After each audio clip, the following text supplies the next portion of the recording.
Good morning, good evening, or good afternoon, depending on where and when you're watching this broadcast.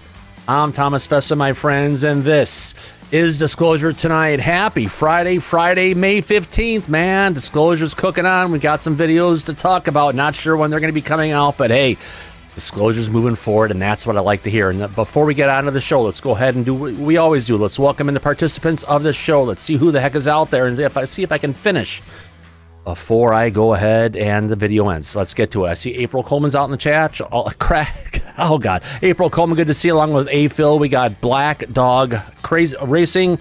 Good to see you, my friend. Celtic Girls out there, along with Craig Smith. We got Dan LaRib. Cindy Fieldholler popped up, along with Dave C., Eliza Teal. Fireflies out there. Good to see you, Francis Tremblay. Frank Rapp is out there, along with Galactic Family Podcast. Jay, that's one heck of a long name. But let's welcome in Gene Sticko. Gene, come on in the back.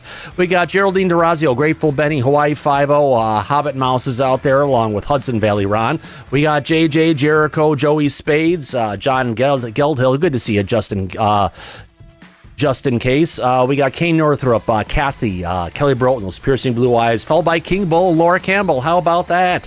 We got Light Melinda, Max Metal, Mr. Drews, along with Melanie Bruce, Metal Gaming 420, the Bogart King of the Air, is in the chat, along with Michael, Mount Sullivan, Necessary Dialogue, Nightshade, Giggle, Niles Guy is out there. We got Prism Films US. We got the Psychosomatic Addict, too long of a name. Randy Robert John, Sam's out there, along with Scooby Dooby Gooby Go, with Steve Mateo. Stu, good to see you. Supercharged Land Cruiser. Teresa loves our president. The Truth Master, Vark Halem, V. Simon, Who Farted 420, Woodrow Smith, Yankee 5858, and rounding it up with Yellow Tommy Tanker. How about that? Well, this is the time we say, Mike, how the hell are you, my friend? Oh, I'm doing well. This is going to be a very interesting Friday night show for our audience. We have a lot to talk about. There's a lot been going on all week, so we're going to have a fun conversation with everybody. Yeah, let me go ahead and find out where we're going to start up. Well, it was a long, busy day. Started in meetings at 8 o'clock this morning, and I had a power one went from, 11 a.m., finished at like 4:30 or something, give or take. Yeah, that sounds grueling. Yeah, it's one of those days. It's like, shit, haven't had time to look at anything. What can we have for tonight's show? First tweet that popped up on my screen, and that actually was our top story tonight, because that's a good one. Let's get to it, shall we? Yeah. All right, so let me actually do this. Got a picture, bring it up, bring it around, bring this down. Okay, almost there, sorry. It's been a long day, folks. I haven't had enough national security to get this place going. Oh, remember that means, here's my friends. Okay, and our top story tonight, folks. Let's hit it. Where did it go? Video test. Okay. We've got Representative Burleson, along with Anna Paulina Luna. Mike, and who would that be in the center? Oh. John Kozlowski from Aaro. Joe Kozlowski. Yeah, Aaro. Yeah, Joe Kozlowski, yeah.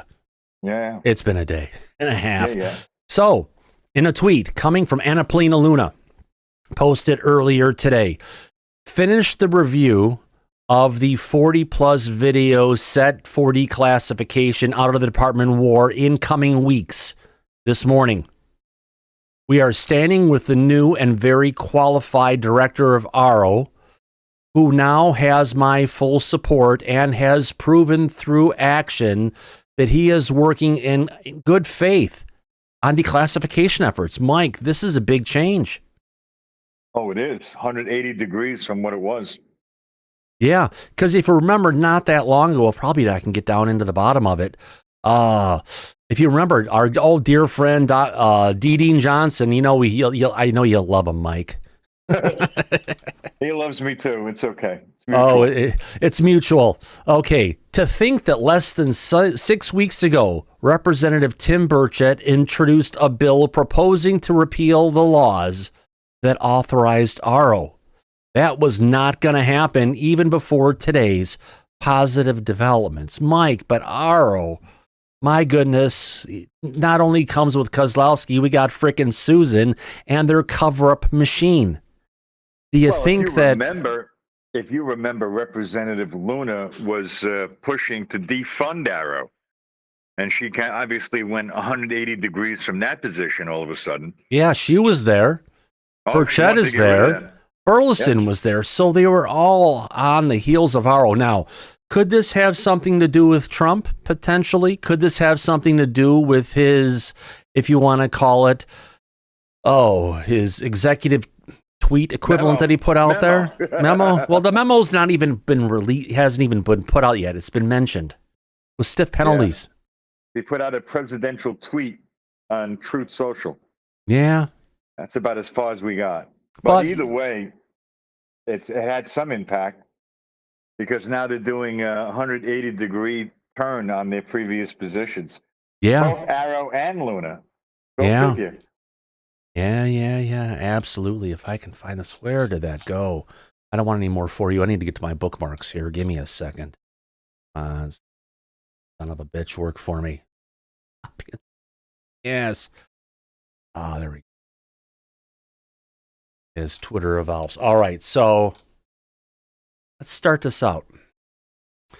The new story. This is a breaking story. This would have been a title card for tonight, Mike, if we didn't have the other one going. A retired Department of Energy assistant special agent in charge. Department of Energy, right? Right. A special agent in charge. That means he was security. Remember, they spend more money on security by the factor of 10 than they actually spend on the research for UFOs. Let me get into this. Special agent in charge, Kevin Childress, a potential UFO whistleblower, died while in talks to provide testimony to Congress about DOE UAP files. Lou even tweeted about some of this, not the other part. This was what's his name? Lou Buffet? No, Lou came out with his friend when they did the videos. Who was the one who went to the New York Times? Mellon. Chris Mellon. Chris Mellon was talking to Childress. Okay. And he was the one that was telling everybody that Childress was going to. He worked for the DOE and he was going to be a whistleblower. But no, that was somebody else. That was an actually scientist. That wasn't this guy. This is another person. This is another person from the DOE, Mike. Not the one that Mellon was talking about. Yeah, okay. It was not this guy. Okay. So Childress described himself as a lifelong experiencer to those in the UFO community in the months prior to his death. Childress was a 30-year special agent who was awarded the DOE OIG, that's the Department of Energy Office of Inspector General, Investigator of the Year in 2000 and 2005. Well, when he first showed up in the UFO community, Mike, David was actually in the chat along with me for the old Lou Buffet's Unidentified Celebrity Review, right? I remember, yeah. Yeah. And he said he was from the DOE. And as soon as I heard DOE, I knew exactly what this guy was about. No one had a clue in the chat. And I don't even think they even really had much of a clue when David here was even a guest on UCR. So I reached out to him. And I had a bunch of messages that went away and I forgot about it. I went to go find it. Now, according to the records, on June 11th, 2022, his entire profile and all his personal information was deleted from X. Let me find out when he died exactly. So Childress died on August 31st, 2021, at age 56, unexpectedly at his home. No specific cause of death was disclosed. He had discussed about potential UAP related testimony, as noted in the past. Back. Now, let me bring up the messages. I talked to him. Remember, he died on August 31st, right? And you talked to him in July. Oh, no, I started talking to him. July 7th. July 7th, 2021. Now, sad part of it is because someone after he died requested to have all of his personal data deleted from Twitter. So all I got left now is the messages that I sent him and the emote reactions that he left. Goes on like this. Hey, Kevin, I host a live stream on my YouTube channel with Rob Heatherly. This is a while ago, folks, where we discuss current scientific and historic views of the UAP phenomenon. I'm checking in to see if you would be interested in discussing what you can about your past at the DOE without violating NDAs, as well as your view of the current state of disclosure where we're headed. What do you think? His reply is gone. All I'm left with now is that what I said is on fire. Next, cool. We have 2 shows, Saturday at 3 p.m. Pacific and Tuesdays at 7 p.m. Pacific. Which works best for you? This is on July 7th. He got back to me, but that message is gone. Let me go ahead and bring up the next one. Try to make it still see it. Oh, hold on. Do it one more time. That's too much. Go back to here. My reply to his next reply, which we've lost, is yes, of course. I've read your feedback in the UCR chat room and on the stream in the past. I still remember, basically he's saying there's a lot of things he can't talk about. And I was like, yeah, I get it. I still remember one of your initial statements that David Childress from Ancient Aliens would give. To go to the places you have been, I think I was the only one who picked up your time at the DOE, etc. And what that really meant. You really have a valid point of view from your perspective. And I didn't hear anything. Never heard back from him again. And I even tried to reach out to him. Not even about a year later, saying, hey, Kevin, wanted to reconnect with you involving the topic, the phenomenon UAP government factions attempting to cover up contrary to the will of Congress. Well, the reason he didn't get back to me, Mike, because he was dead. Away. He was dead. Right. Unfortunate. Rest in peace, my friend. Yeah. Sometimes things hit closer than not. Now, when this is the view, when I first got the message to show up, after it was important to the new encrypted messages, at the bottom, it shows me the date of June 11th, 2022. A member was removed because his data was removed. Again, this is about 11 months, 11 and a half months after he had passed. Because his account was closed after he passed away, and Twitter or X doesn't hold that information indefinitely. Right. But so it went away. His account was closed by someone 11 months after he passed. Right. Something doesn't feel right. No, it's definitely but you have to report. But you have to report yourself as being dead to X in order to get the account closed. It doesn't just close automatically. It's like an old YouTube account. You stop posting stuff, you go someplace else for 10 years, you come back, your channel is still there along with your content. Right. So, yeah, it's very peculiar. Yeah. But wait, it gets a little bit more. But wait, there's more. Yeah, so wait, there was another one. Okay, so Neil Goodman over on X, on his website, I guess David had a website, or someone had a website out there. Let's get to it. They found Kevin's obituary.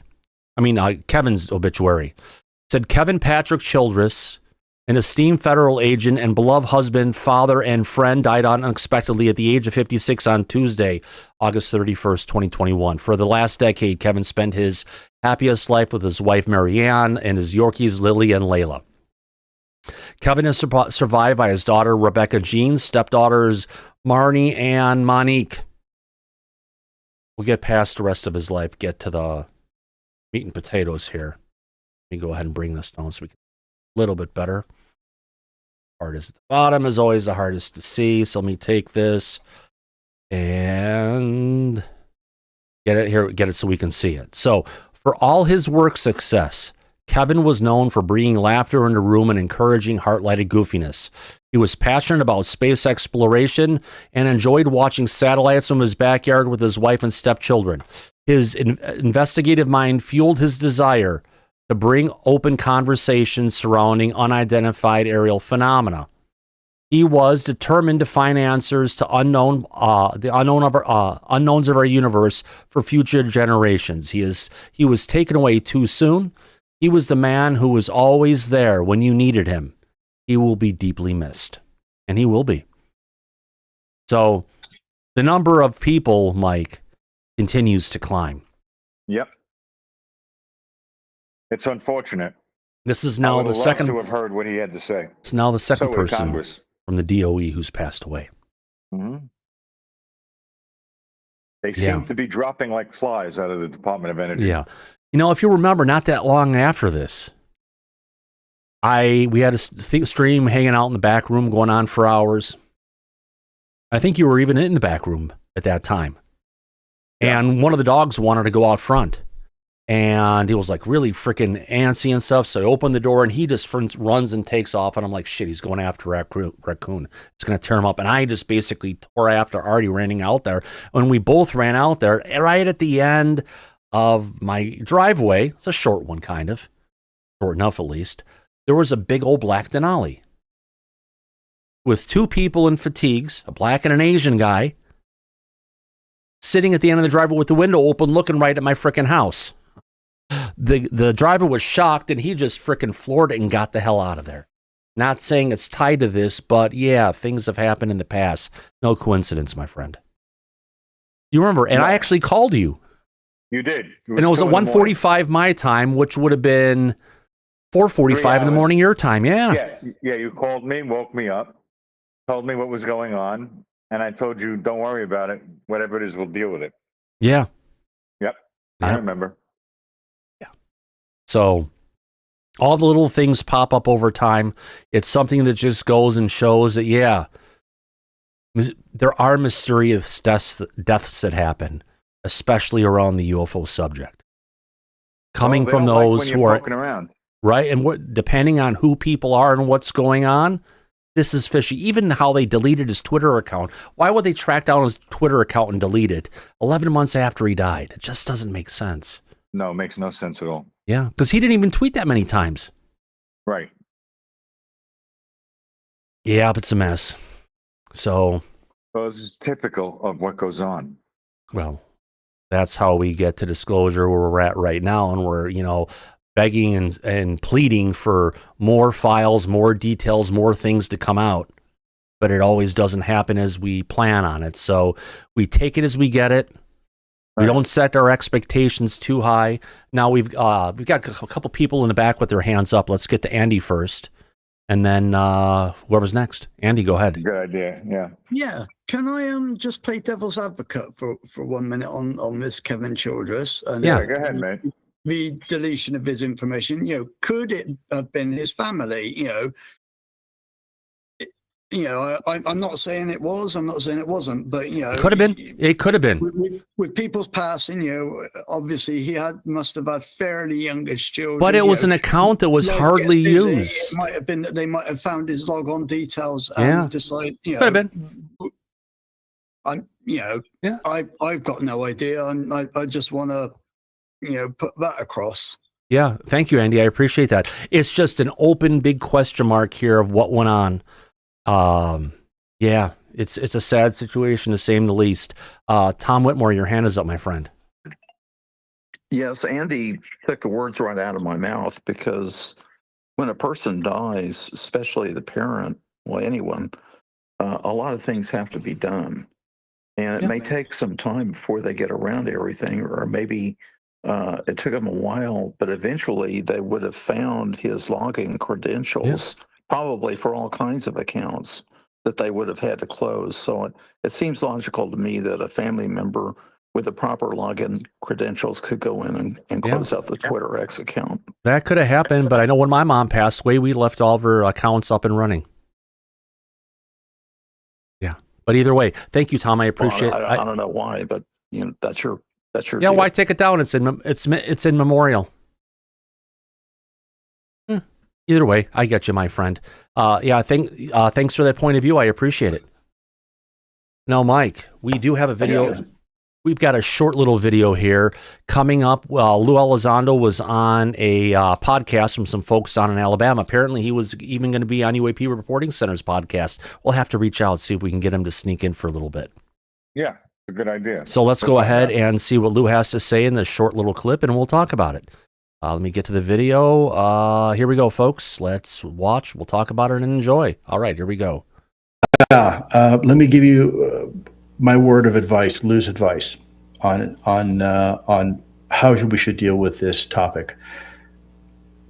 I think we should love our families. I think we need to spend more time with our children. You sit down with your buddy at work and they can tell you who the favorite quarterback is of their team and what their record is, and yet they can't tell you who little Johnny or Jane sits next to in second period math class, right? Or lunch. Love one another. This is going to happen whether we like it or not, and I believe that things happen to the benefit of mankind for the most part. I believe that God has a direct hand in us. And so maybe if we want to understand what's out there a little more, first we need to understand what's in our own hearts a little more. Maybe we need to focus on each other and try to be more kind to one another, try to be more patient, try to give grace to individuals who have harmed us. Take time to tell your children you love them. Take time to tell your spouse you respect them and you love them. That's my word of advice. I'm sorry. Yes, it does. Absolutely, it does. I know it's probably to a lot of people out there saying, well, one doesn't have to do with the other. Yes, it does. Absolutely, it does. It starts in here. Before you can ever start finding out the answers out there, you need to stop and look in the mirror, and you first need to ask the same questions about yourself. Mike, I have to say, Lou sounds like he's talking from someone who almost died recently. It does, doesn't it? Yeah, it really it opens your mind up and changes perspective on things. It does. When you come that close to death, it makes you stop and think about your loved ones and people that mean the most to you in life.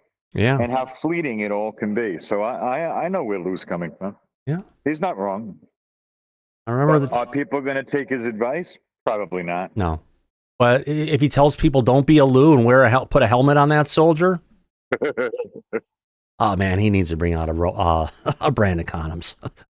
Oh, he could sell them at the bar. Exactly, absolutely. Rebranding is all you need.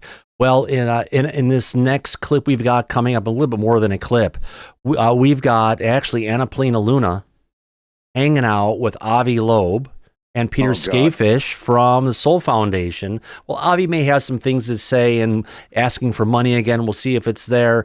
But Anna's actually got some good things to say we're going to point out as it happens. Okay, let's play So it. coming to us from our friends over at the Soul Foundation, let me just go ahead and get this one up and going. This is a decent little clip, and let's get ready to it, watch it, and talk about it. Here we go, folks. And chat, sorry, but no, you're up there. Here we go. Let's play it.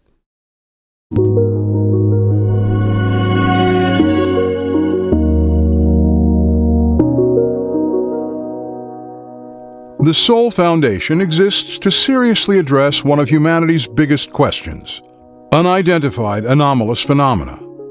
The Soul Forum is a digital platform that extends the critical discussions and research presented at our annual symposium.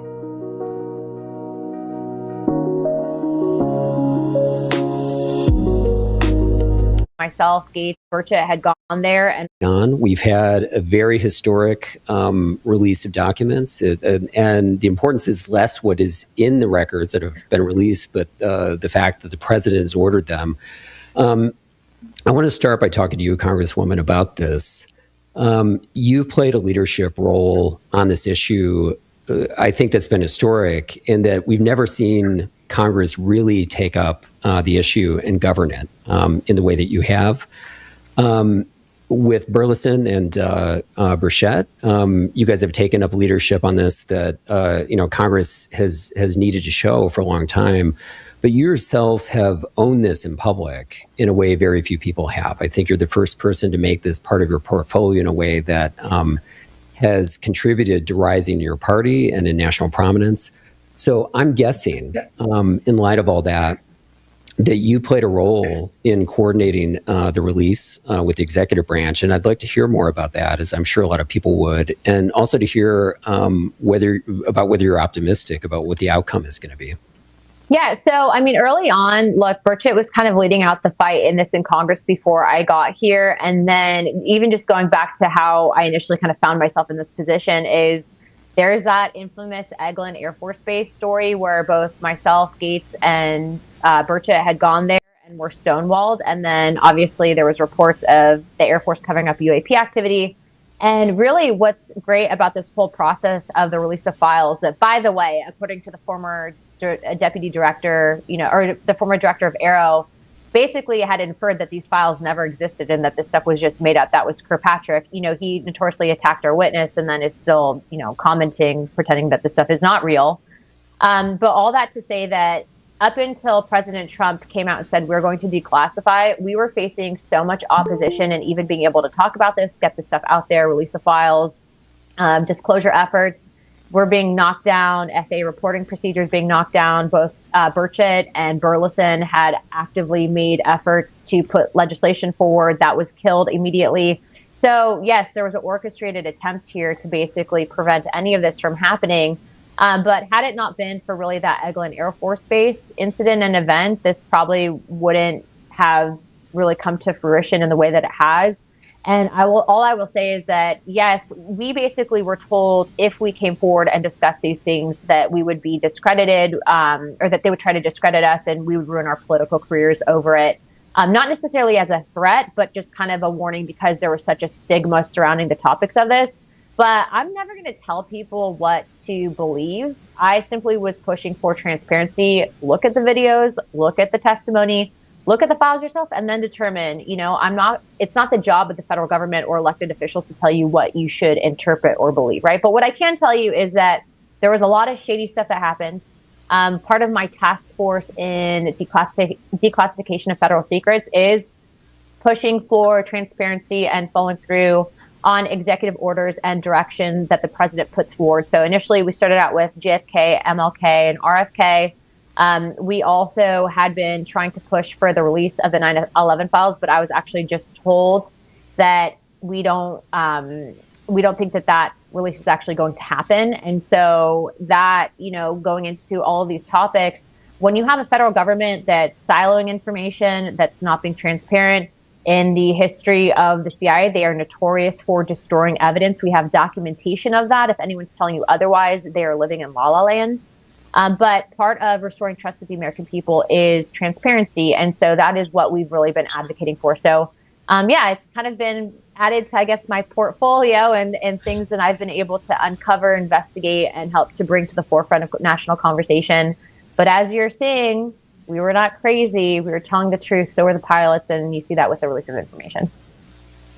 Thank you. And Avi, I want to ask for your commentary on this. We have a number of new videos. A lot of them came from Aaro.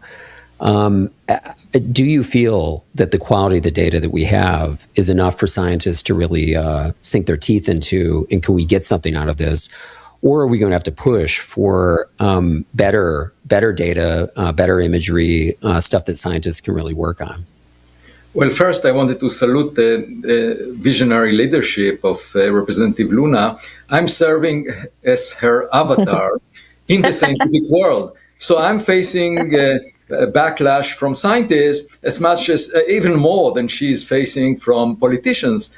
And on both fronts, I hope that we will prevail.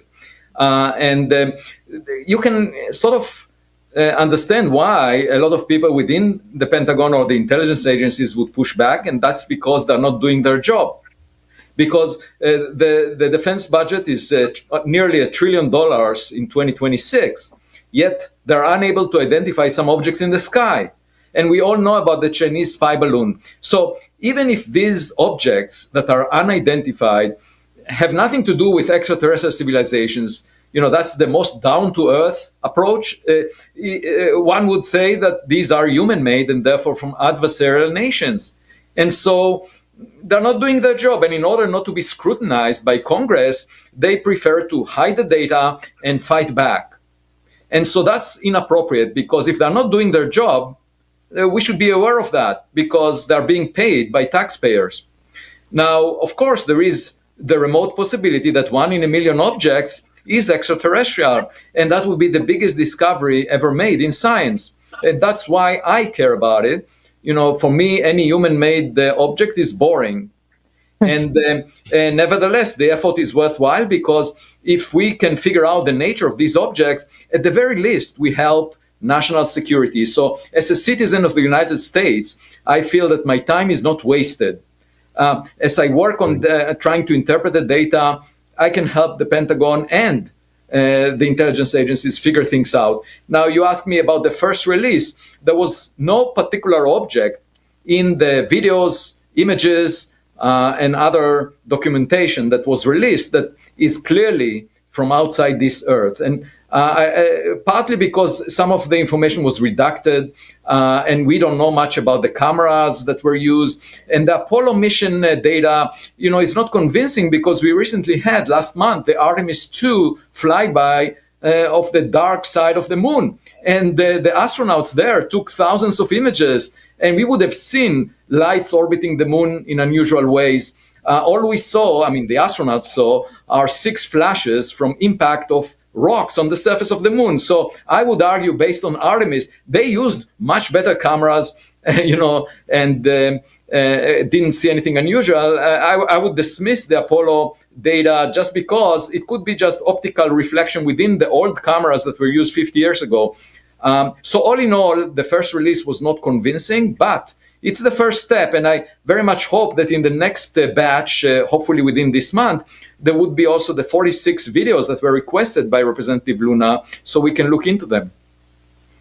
Yeah, so to follow up on that, Congresswoman, I want to ask you, what is it going to take to get the kind of transparency you want to see on this? We're catching you when you're in the middle of a dogfight and a scrap with the CIA over their interference with a records review and declassification process with MK Ultra records. You were set to have a hearing on MK Ultra, in fact, tomorrow, May 15th. That was a surprise to a lot of people. MK Ultra is the CIA's Cold War psychiatric and medical human experimentation program that was undertaken to develop mind control techniques. That's not a fantasy. That's not a delusion. That's not conjecture. That was one of the biggest exposures of the CIA in the 1970s, that they were doing that to American citizens. So you've added that to the things you're looking at through the Declassification Task Force.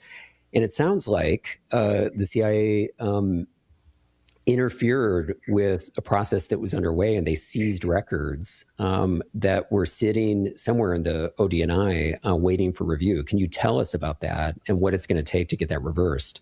Yeah, so I'm glad you're bringing that up, because there is this narrative right now that is saying something that's completely false. I never claimed that that the CIA had raided Tulsi Gabbard's office. This is something that very oddly happened to be floated on several large accounts. But well, it's not just large accounts. I need to bring this up really quick, folks. That was also a byline that was presented on Fox News. So go ahead, blame it on accounts on X. It didn't happen on X. I think a lot of people on X picked up on it when Waters World, or whatever it's called right now, put that as one of the bylines underneath when she was talking. So let's continue. I just had to correct that.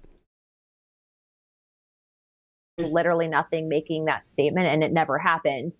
What did happen, and what was brought to our attention, and there was a witness that was testifying in the Senate that was testifying to this happening under oath. Okay, so this person could go to jail if they're lying. And then I also had confirmed it before I went on media with ODNI, is that there were documents that were under the purview that were being reviewed for declassification and jurisdiction of ODNI.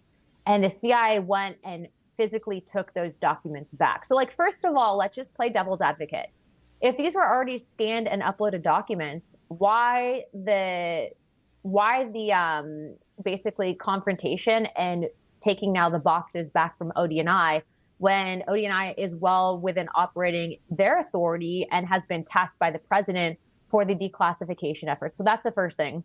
Second thing, why is it that we are just now being notified that this happened if this did indeed occur at a previous said time frame? So that's my next question. The third thing is why is it that we are having... Daryl, your hand is up, my friend. Yeah, I just think it's interesting what she just said. She said she basically said that she was told all the documents were scanned in. Why didn't they just give her the files? Why not give her the electronic files if that's the case? Because they're playing hide the salami. Maybe they just weren't scanned in. Yeah, true. Not everybody knows everything. Here we go. Let's continue. Boxes that contain JFK, MLK, and RFK, and now allegedly contain MK Ultra. Were these files mislabeled, which we are hearing that they are? But also then that brings me to my next question. From what I was informed on is that didn't the CIA famously say that they had released all the MK Ultra documents? Then they said some of the MK Ultra documents were destroyed. And now all of a sudden we have a whistleblower that's saying, hey, there's actually documents that ODNI had containing MK Ultra and JFK that were supposed to be released and scanned. They were not. They were then taken back. So this is obviously two completely conflicting narratives from two agencies, one being ODNI, one being the CIA. I will say that I have a great relationship with both directors, so I don't have reason to believe that it's the directors of those agencies that are engaging in this basically fight within the intelligence community. However, I do think it's possible that this did occur. I don't have reason to believe that a witness would risk perjury charges from Congress and testifying, citing, from my understanding, a report at ODNI that was filed with the Inspector General. And then also, too, at the same time, people are acting like the CIA hasn't notoriously been known for destroying evidence and offing people. And so I see this, and then I see this narrative that's kind of being planted. We did send, because of the nature and sensitivity of the documents, by the way, MK Ultra, as you stated, is one of the most horrible programs that the American government ever ran in U.S. history. It's terrible stuff. And so we did send the preservation of documents request from House Oversight. The chairman signed off on that. It has been sent and delivered to the CIA. And I'm actually set to actually leave after this interview to go over to the CIA with Representative Eric Burleson and see which documents they are saying they took back from ODNI, because ODNI is saying something different. And so our sole objective is not to take sides on the matter. It's to simply ensure that there's no destruction of evidence, to figure out what actually happened. And all I will say is that if this was the first time I had probably gone through something like this in regards to issues on declassification, I wouldn't be doing my job. Unfortunately, we saw this similar stuff happen with UAP, whether it was, the intentional stonewalling of information, lying to Congress, refusing to release information. So it's unfortunately part of the process that we have in pushing for this transparency. But yeah, very wild things have transpired. Even more wild to see the operation that was run, literally trying to say that I said something that I did not say. And you guys saw from that interview that I never once claimed there was a raid. Wow. Well, I mean, this reminds me of what happened when the Senate Intelligence Committee and Dianne Feinstein were looking into waterboarding in Guantanamo Bay, and the agency apparently broke into the Senate Intelligence Committee's offices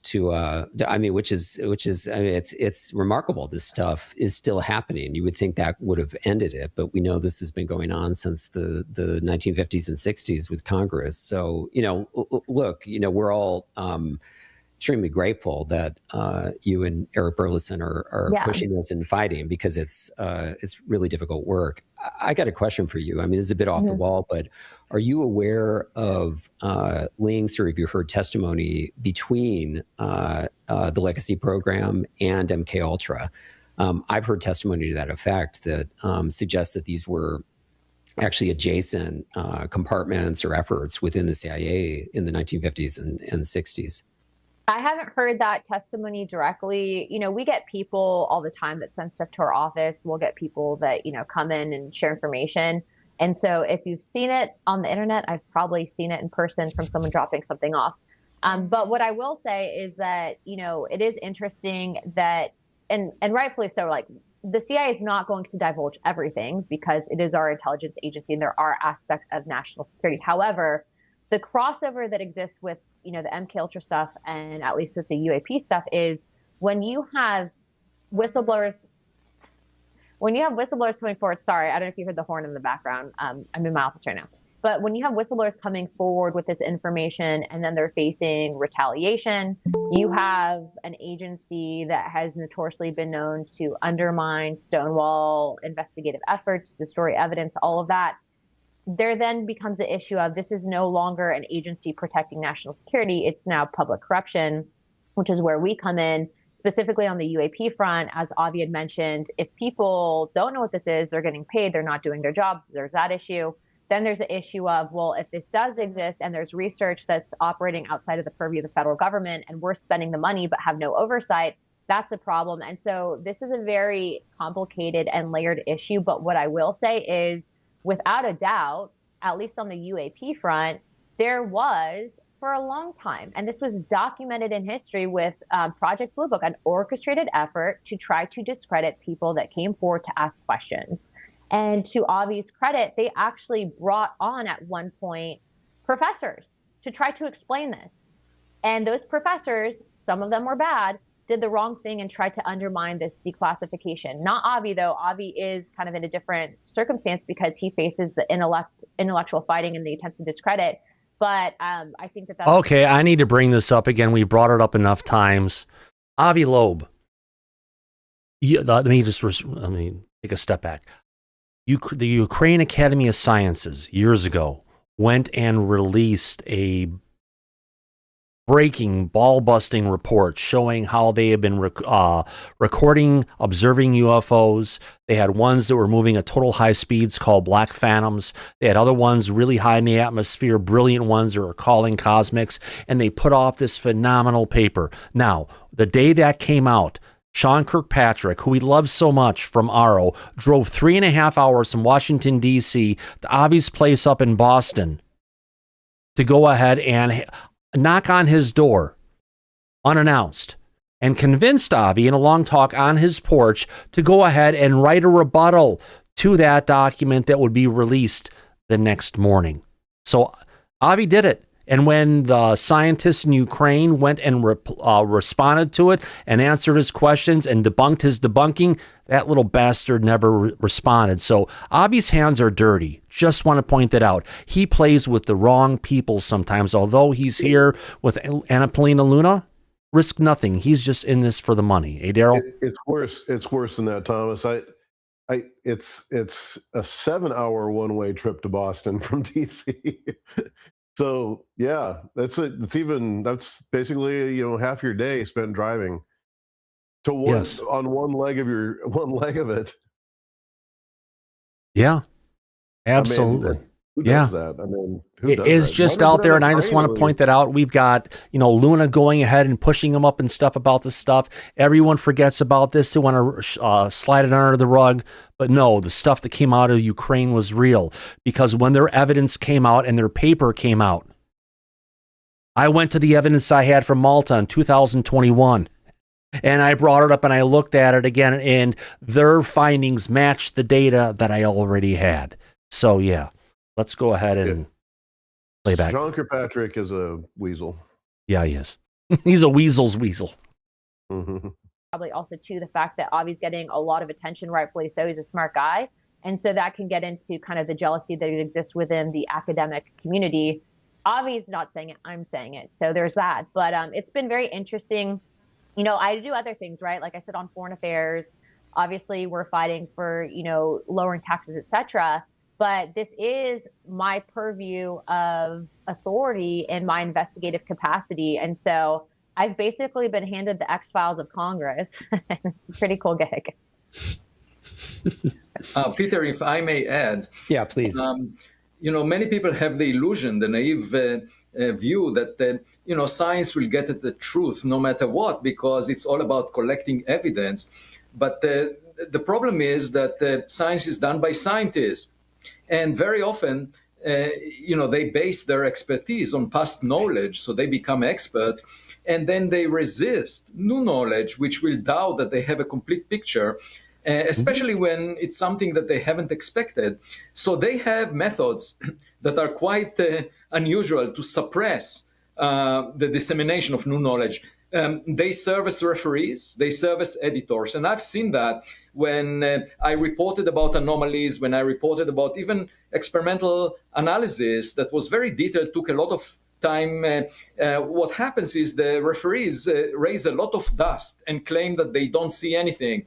And moreover, if they are not successful or if they're not happy with the outcome, they will try to discredit the authors personally. And then you have influencers. I call them science or the Kardashians of science. And I will not mention names, but you can easily find those by checking their resume.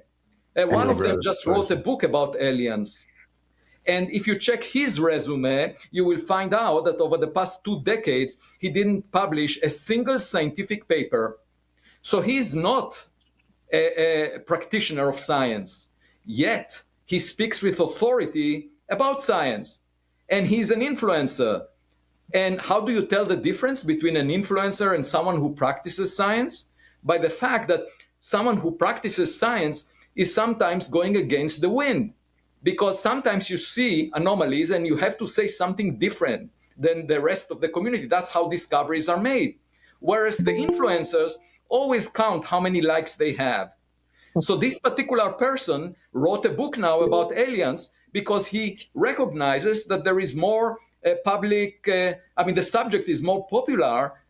And so that was my expectation from the beginning. 5 years ago, 5 years ago, yes. Daryl, your hand is up. Oh, I think Andy's got his hand up because we're going to ask him to explain who this guy is. Thank you. Andy, go ahead. Yeah, sorry, I had my hand up a bit earlier, but you moved on. I just want to ask a question of when Kirkpatrick turned up at Avi Loeb's door, and Avi Loeb wrote the rebuttal to the Ukrainian thing. What did Avi get in return for writing that? Bingo. There's always, we know he's after his mass funding. And, one hand washes the other, right? Yep. Don't do something for nothing. So is he jealous of the guy with all the clicks? Are you saying I love the expression on Avi's face there, right there. Yeah, I have to go ahead and say, does that mean he's a paid shill?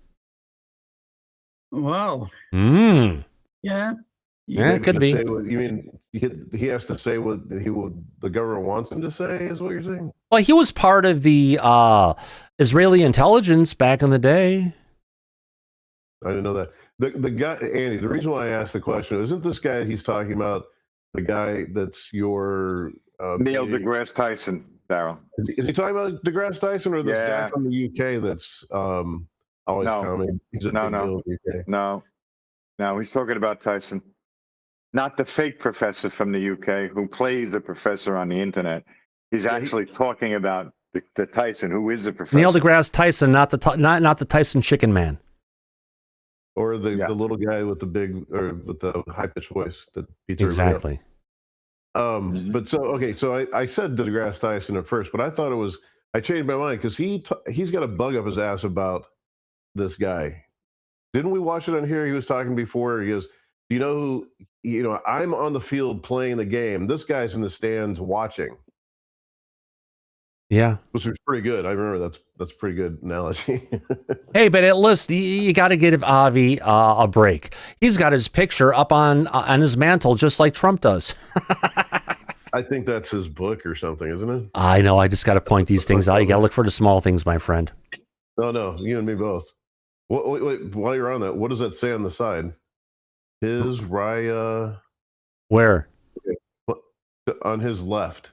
We'll have to come back to it, Thomas. We're about to Hold go on. down a rabbit hole. On his left. This is Raya. I don't know. Nice teeth, though. And somewhere along the lines it says national security right over there. So. Now, I've been playing national security without anybody, so national security, folks. Here we go. My book Extraterrestrial, try to suppress the message And now he's taking ownership of the message just because it's becoming more popular. That's how you define an influencer.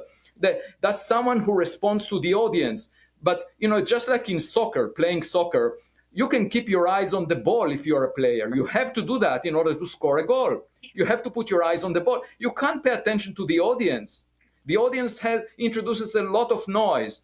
And so the difference between a player and a member of the audience or a commentator or an influencer is that the influencer or commentators looks at everyone around them and tries to be popular, whereas someone who plays on the field does the right thing in order to score a goal. So that's the difference between me and those Kardashians of science. And my point is that it's not only them, it's also experts, so to speak, within the scientific community that suppress the message. And my hope is that eventually there will be enough evidence out so that everyone would say, oh, yeah, we always thought that. I don't need the credit for myself. I just want the culture to change. But it's a lot of effort.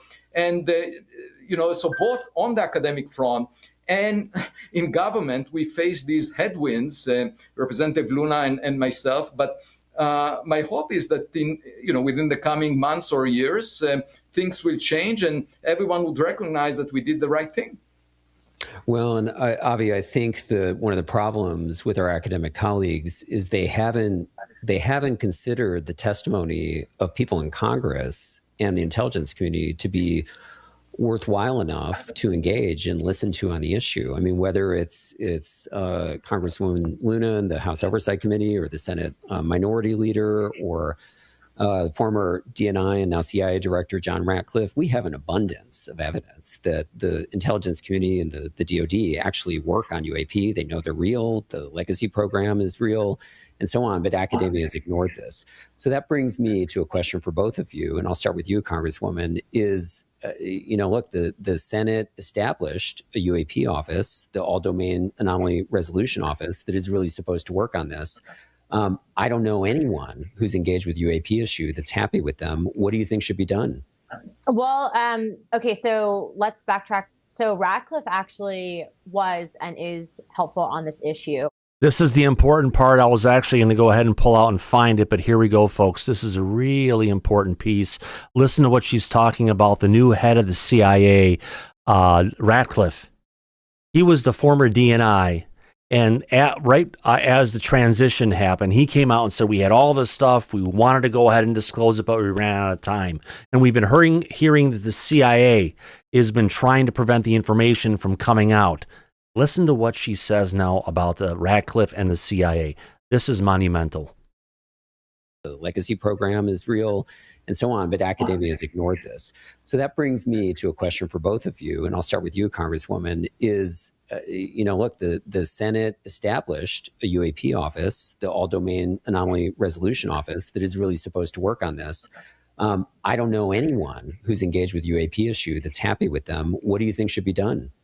Well, okay, so let's backtrack. So Ratcliffe actually was and is helpful on this issue. When they first actually came into power with the new administration, I did meet with him directly, and he did tell me where to look. And with the help of the president, that was then released on who basically had authority over the files. So that was something that was done months ago. So to his credit, he's been actually very good on this issue. So this is big. Quote, when he said, when they first came into power with the new administration, she had just said, let's get this up here. I did meet with Ratcliffe directly. He did tell me where to look, and with the help of the president, that was then released on who had authority over the files. So Daryl, he's really playing along here, more than we thought. Yeah, okay. Why did I don't know, man. Why did they go and get the files? He's the guy who would have said you have to go get the files. No, he told them where she could go find the files, and I mean the MK Ultra files. That was something else. We're talking about the files for UFO, and he told her where to go find the files for the UFOs. Right. I'm just wondering why I don't know. There's something going on here. I guess maybe he doesn't want the CIA tarnished, and maybe it was a chess piece. They're saying, hey, we'll do this MK Ultra hearing if you don't give us the UFO stuff. I mean, who knows? Yep. All right, here we go. Let's play. And remember, Ratcliffe was a member of House Oversight and was former OVNI. So he's been good on this. The former Aaro agency was awful. I think that they were intentionally put there to block, stonewall, and suppress information. The new director of Aaro met with myself and multiple members of Congress recently to introduce himself and apologized for the former director, Kirkpatrick, and how he behaved and engaged with Congress in regards to this information. So I have said publicly that Aaro specifically, I don't think that it needs to be an office that's still in existence. I think that we can put that money better spent elsewhere. I say that because I had a great relationship with the FBI. They were doing a great job researching this stuff, and also now the information's public. However, and this is nothing directed at the current director. I like the current director, but I just don't see the need for redundancy in these investigations if you have an agency that's already stood up and doing this. I love it. I love the new director, but I still believe the agency needs to be shut down. Needs to go. Defund Aaro. Yeah, good for her. I'm with you on that. 100%. Yeah. She's not, you know what it is? She's not forgiving Aaro. And she's right. Nobody should forgive Aaro for the years and years of disinformation they've been putting out there. Even recently, Kirkpatrick came out and lied again about Admiral Tim Gallaudet. He can't help himself. Mike, now they're an embarrassment. What's the old saying? Hell hath no fury as a woman born. Yes. She doesn't forget. Yeah. This is like the wife or the spouse or the partner who, when you do something wrong, they start reading you the riot act of everything you've done wrong for so many past years and why you deserve to go to hell. And they will never forgive or forget. They will never forget, and they will always remind you. Guys out there, yes. I know you know what we're talking about. Oh, so given the historical, narrative that Aaro created for itself under National former security leadership, I just think that they're cooked in regards to trust. And I think that is better spent, time, energy spent elsewhere. And so I appreciate their support. I know that they are working fully with the Pentagon, that they have been doing good due diligence and follow-up and research. I just think that it's redundant at this point. But it doesn't mean that we won't work with them if that doesn't happen. Again, I have had a good conversation with the current director recently. And so that's been a huge plus. And I will say that they have been working to get this information compiled at the DOW, ensuring that none of our tech is being released. So the files that you're seeing are not tech known to the U.S. government. It is stuff that we would consider an anomaly in UAP files, and they have ensured that no information regarding sensor data or the way that these things were being reported that could undermine and jeopardize national security is being released in that. And so they have been working with us, but man, Kirkpatrick did a number on their reputation, for sure.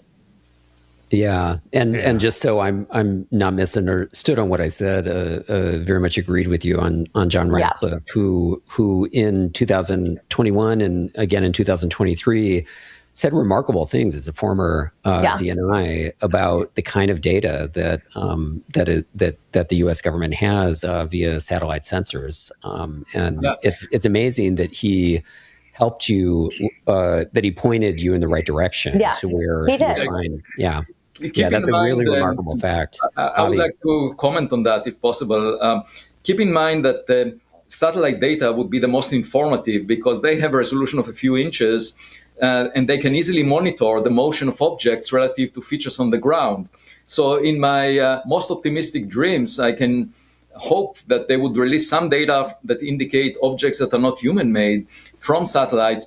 Of course, in another version of this optimistic hope, I can imagine them releasing some materials that we can analyze in the laboratory and infer whether they came from outside the solar system.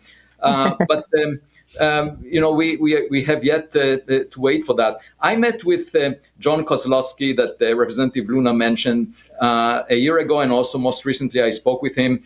I asked him whether they have access to all the data, and he claimed that they do, but I don't know what he doesn't know. That's quite possible that there is compartmentalize the data within corporations or the government.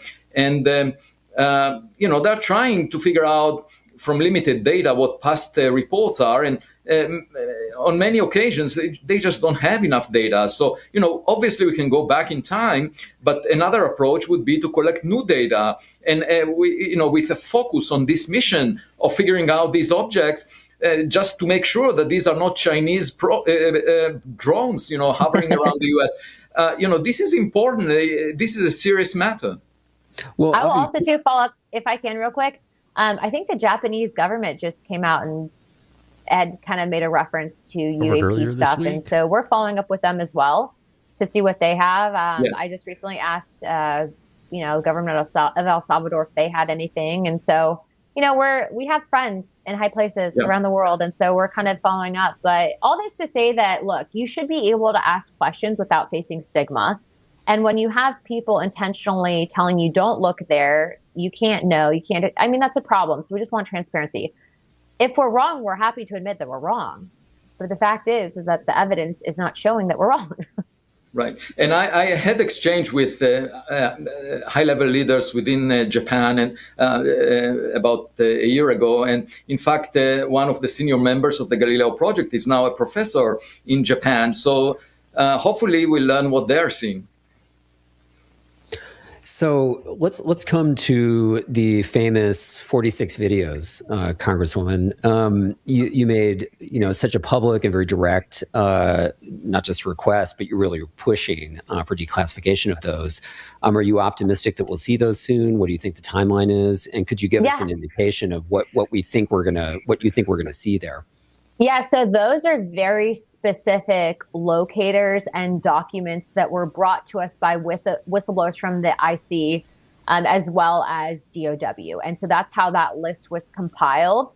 And then we sent the formal request to DOW. I have talked to the Department of War. They are going to be, and they have located the files, and they are now reviewing them to ensure that, again, our tech is not in there. Of which in the next 30 days, ISR shows the timeline that they're giving us for there to be a next drop and release of documents and videos, etc. And so they did. Wait a minute, Mike.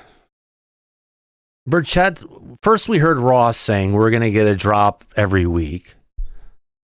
Yeah. Then we heard Burleson said we're going to get a drop every other week. Right. And now it sounds like Luna's saying we're going to get the next drop in a month. Right. 30 days. Why in the fuck can't they set a schedule and stick to it? It's just like all this, disconnected communication without a central leader who should be able to say, this is where we're at, this is what's coming next, and this is what we're going to get it. Or if someone asks someone saying, hey, when are we going to get the next stuff? Say, don't ask me, ask our leader, right? Right. But they're disorganized. And we know that about Congress. We know that about her and her task force. We've been covering and reporting it for years now. So it doesn't seem like anything has changed, has it? It doesn't. No, unfortunately. What a mess. She is sticking, but she is sticking to against Aaro. That's a good thing. I'll take that. Yeah. Well, we do want this thing to go away, but come on. We want our disclosure and we want it now, right? And what does that say about Gillibrand, by the way? The person who originally set up or got Aaro set up. You mean Kiki Gillibrand? She's a schmuck. Yeah, exactly. She doesn't pay attention to what's going on. When people ask her questions about it, we can't tell which mouth she's talking out of, this one or that one. Yeah, says a lot about something going on over there on that side. Yeah, unfortunately so. She's a typical politician that talks out of her ass. No shock or surprise there, my friend. Right. No, unfortunately not. Let's continue, guys. Here we go. And by the way, if you're watching the show, having a good time, we have about 500 people watching the show. Good number of you haven't subscribed before. If you're enjoying the show, our coverage, our way we bring in mixed media and conversation analysis, do us a favor. I'd love to have you personally as a subscriber.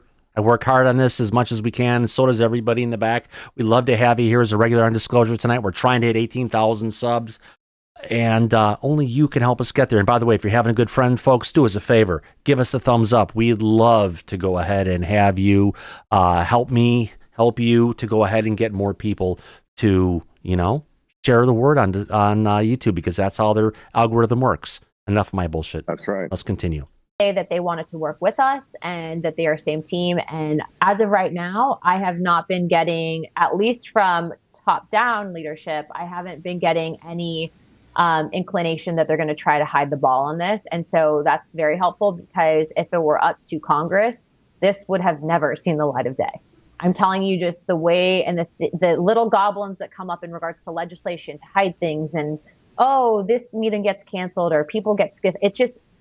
It would frustrate a lot of people, but again, just another day at the office. And just so you guys know, I have to head to the CIA here in the next 5 minutes. So I think we have time for like one more question, and then I have to go see what happened with those MK Ultra files and JFK. Well, let's wrap up with the last question for you then, Congresswoman. What are you hoping to see, let's say, over the next 2, 3, 4, 5 years on this? Congress really should have a committee of jurisdiction on UAP. There's the push for the UAP Disclosure Act, which would establish, really thorough declassification review process, something probably that we're not going to see otherwise, according to some people. And then there's the general public conversation about UAP and non-human intelligence. I think everyone here knows that a bunch of UAP are not made by human beings, and so this is going to change the world. It's historic, and so what do you think needs to happen? What do you want to have happen? What are you optimistic about? Well, look, I think this, for a lot of people, I think there's either two people. There's people that either believe that we're alone, or people that don't believe that. And then there's the other set of people that believe that God is real and that there's other creations. Okay, those are the buckets that you fall into. So I think if you're in the category of you think we're alone, like, yeah, this is like shocking and like crazy, like, oh my, because it's evidence of, hey, we can't explain this. And it's not our job as elected officials or the government. And by the way, warning label here, maybe don't always believe what your government is telling you, okay? Because historically, they've done shady things. But for those buckets of people like myself that do believe that God is real, well, this is not crazy. I think it's just confirmation of what is literally in the Bible. But again, the biggest thing, though, as an elected official that I could see and what needs to happen is immunity and whistleblower protection, or people that if they're, so here's the other piece of the puzzle, though, that we haven't quite been able to figure out that they're on. We've had reports that these things crash and then companies engineer them. We've heard this, received it from testimony, credible witnesses. Then people get afraid of testifying publicly, which understandably so, given the nature and kind of historically what's happened to whistleblowers being intimidated, having their medical records like leaked, all of that. But if this is true and this is siloed within compartmentalization, et cetera, then there needs to be an immunity for people that come forward that potentially could divulge classified or sensitive information, so they're not hit with violation of the Espionage Act, et cetera. That's the first thing. The second thing is there needs to be an updated and reporting procedures for the FAA. That's literally simply safety guidelines for people that are flying civilians through the sky. Safety and national security, folks, first. That's what we've been saying. We don't need technology on our planes. What we need is training of the individuals of how to react, meaning you see a UFO coming at you, different things, just play chicken, close your eyes, and it'll be gone before it's over. Right, Mike? Yeah. Because even with all of the UAP that's been up there. Yeah, we lost you there. Well, Mike, we lost your whole last 20 seconds of what you were saying. Your audio's breaking up. No.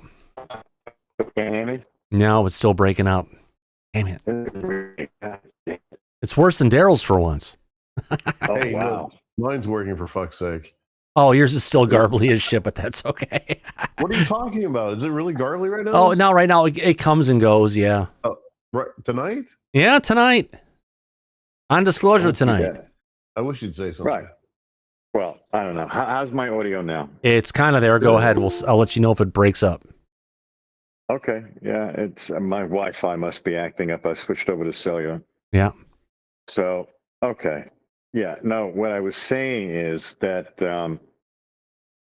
as far as what's been going on, we just need to have the truth come out. She wants whistleblower protections. Well, I'll tell you, if the president issues an executive order declassifying all this information the government has been hiding for over 80 years, then these people can come forward with no fear of any repercussions once it's been declassified. So I would focus more on getting the president, because you've been saying this publicly for years now, Thomas. Yeah. We're going to get disclosure from the top down. Has to come from the president. Yeah. So Exactly. let him do that, and we'll get the answers we're looking for. Now, we do have a super chat that came in, Mike, from Dark Horse 84. People who don't know how declassifying files work have zero clue about how much time it takes to review stuff. You have to run it through a chain of custody and review board. This isn't just throw it out there. Are you working for the government, Mike? Sounds like it. Mike, if we've seen the videos that are coming out, you know how they prepare them for release? They go and they put black shit over all of the information that's on the video. Unlike the ones we get from Jeremy Corbell that are unredacted, they just redact everything, make sure it's all covered, and then they go ahead and release this stuff. Because, Mike, these files are not anything new. They're many years old. They've had countless intelligent analysts go through this stuff in the past. Right. So it's not like we're talking about nuclear secrets. We're talking, and even those are well known right now. So we're talking about the government declassifying everything that's been hidden for decades and having the president sign off on that. As far as I'm concerned, it doesn't get any simpler than that. Yeah. Not that complicated. Yeah. Dark Horse says it takes a long time to shred millions of papers too. Yes, but you can make it go faster by having more people shredding the papers at once. But I think a lot of the stuff they're bringing out here, Mike, has all been digitized, and it's all digital files at this point. Well, it should be. Whatever they didn't, like you said. Because they're not sharing things. They're not actually sharing pictures of documents that they're putting up on there. These are actually scanned in documents at this point. Here's. Yeah, unless they shredded everything or lost it. Yeah, exactly. Let's get back to the rest of Anapolino. Nick, go ahead. Because I have 3 videos, I think it would be pretty interesting to show right now. How about when we're done with this, we'll talk. I'll call you up in a minute. Yeah. Thank you, sir. Here we go. When these things are happening, and then also too, I think the removal of the stigma that exists within our military to talk about this. Now that there's been declassification, myself, I've talked to the president about it. Burchett's talked to the president about it. Burleson's written letters to the White House. I've written letters to the White House. It still happens. And so for anyone to say that this isn't a massive deal, I'm sorry. Hillary Clinton wanted to declassify this and had no luck. Barack Obama made an admission, then backtracked it, and then the president said, well, I think that was classified information, which the president wasn't wrong about. It was up until he declassified it. So this was massively historical. History will reflect that. And I guess it's just another day at the office for me. Well, Congresswoman, thank you. It's great that you came on here, and I know a lot of people in the audience appreciate your efforts. And again, it's remarkable leadership you've shown. Thank you so much. See you, Avi. We'll talk soon.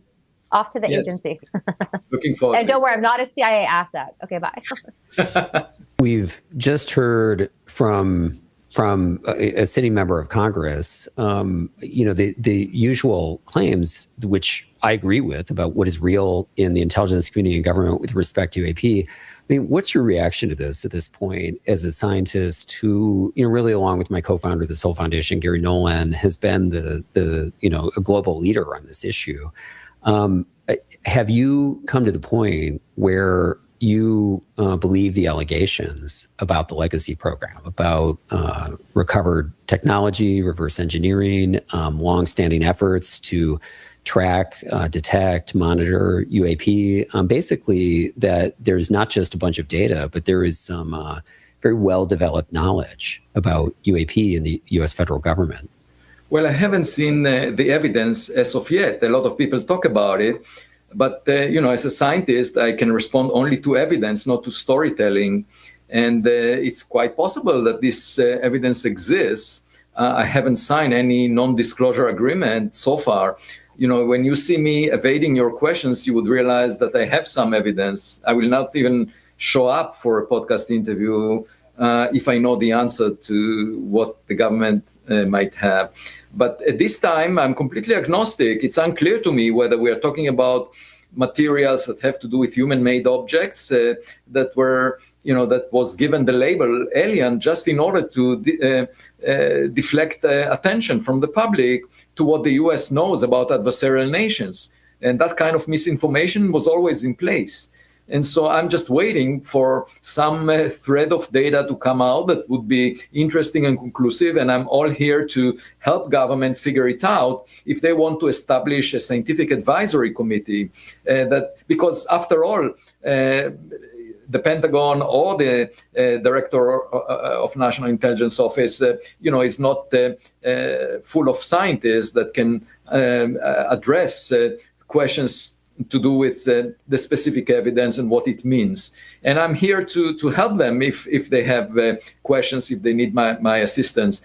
But all in all, if we end up finding that it's all human-made, we help national security. If even 1 out of a million objects that were tracked happens to be extraterrestrial in origin or non-human made, then it's the biggest advance that humanity ever made in its understanding of our cosmic neighborhood, because the universe would not appear cold and lonely anymore. We will have an emotional connection to it. If someone is visiting our backyard, we might want to visit their backyard. There would be a sense of planetary defense. So all of us are in the same boat. Perhaps people around the world will unite. I think altogether it will bring humanity to a better place. And from a religious point of view, if you believe that the Messiah will come, all I can say is that maybe the Messiah will come from another star. Well, that's a provocative comment. It's too bad we can't explore that. We've got to close on it. I want to say a couple of things before you go. Completely in agreement with you. The federal government does need advisory bodies composed of people in the natural sciences and the social sciences to deal with this. We need the sorts of techniques that you're putting forward to analyze even government UAP data, which may have never been analyzed, and to really make sure that we know that what we're seeing is a non-anthropogenic technology or vehicle. At the same time, we need, what someone like me brings to the table from the social sciences, which is the capacity to do research with witnesses and deal with testimony, because that is data too. And it sure sounds like, from what the Congresswoman has said, that in fact we need scientists and social scientists to be engaged, because in fact the government is probably unlikely to want to comment on what this is or what it isn't, even if part of it knows. So Avi, thanks for joining the conversation. It's always super dynamic when you and Congresswoman Luna are together for the conversation, and looking forward to more conversation in public. Thanks for having us. Mike, I've got to bring up the point that Scafish just said at the very end, that the government may know what this stuff is, but they're not willing to tell us what they know. That described it perfectly, exactly where we're at. That's exactly where we've been at for a long time now. But could you explain to me what this, all of a sudden, this new push coming from Luna on the MK Ultra files? I mean, Senator Frank Church in 1975 exposed the CIA's highly illegal activity for decades here in this country and over in Canada with the citizens. Why would she be reopening something 51 years later? That's what I'm not maybe at the start of things, when Ratcliffe came in, he filled her in on where the files are at. But what's that got to do with MK Ultra? I have no idea. Neither do I. And Wild and wacky stuff? I did not know that, yes. Yes, that she's obviously trying to reopen that can of worms. Yeah, And she got shut is. down. Whether we I like it don't or know not. why. No, Whether well, we, I don't like it is the point. yeah, That's I- already been done. Been there, done that, got the T-shirt. yeah. Not from Disclosure tonight. We don't have those yet. Nick, Not I need yet. the. If you want to, I've been sent. Nick, I've been. Like the chat is blocked. Oh, there you go. You didn't say that. There you go. Okay, the chat is now unblocked. Send the links, and we'll get to it after this next clip. How about that? Yes. Thank you, sir. All right, let's get into our next clip coming in. Oh, God, where is the information on this? Here we go. So this is coming to us from the Disclosure Foundation. Jordan Flowers, who is the executive, let me let this talk in the background when we're getting there, is the executive director of the Disclosure Foundation, explains why UAP transparency requires more than just releasing files. It requires analysis, oversight, and a formal process for determining what is happening in our airspace. Well, you know, it's not just our airspace, folks. It's in our airspace. It's in space around the planet. It's under our oceans, Mike.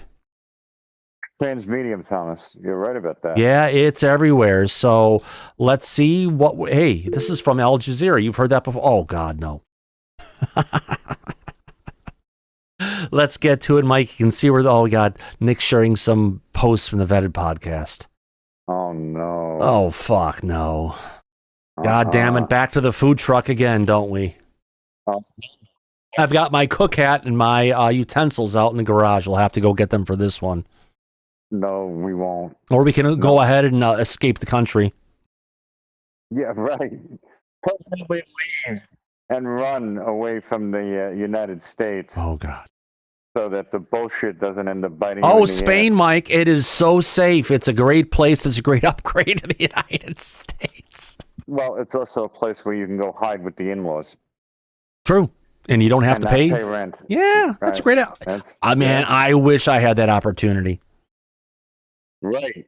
So obviously somebody had that opportunity and took advantage of it. Yeah, my brother. Yeah, exactly. All right, here we go. Let's get to it, folks. Next video coming in for us to talk about. Yeah, I'm trying to find stuff for it to get to. It's been some stuff going on today.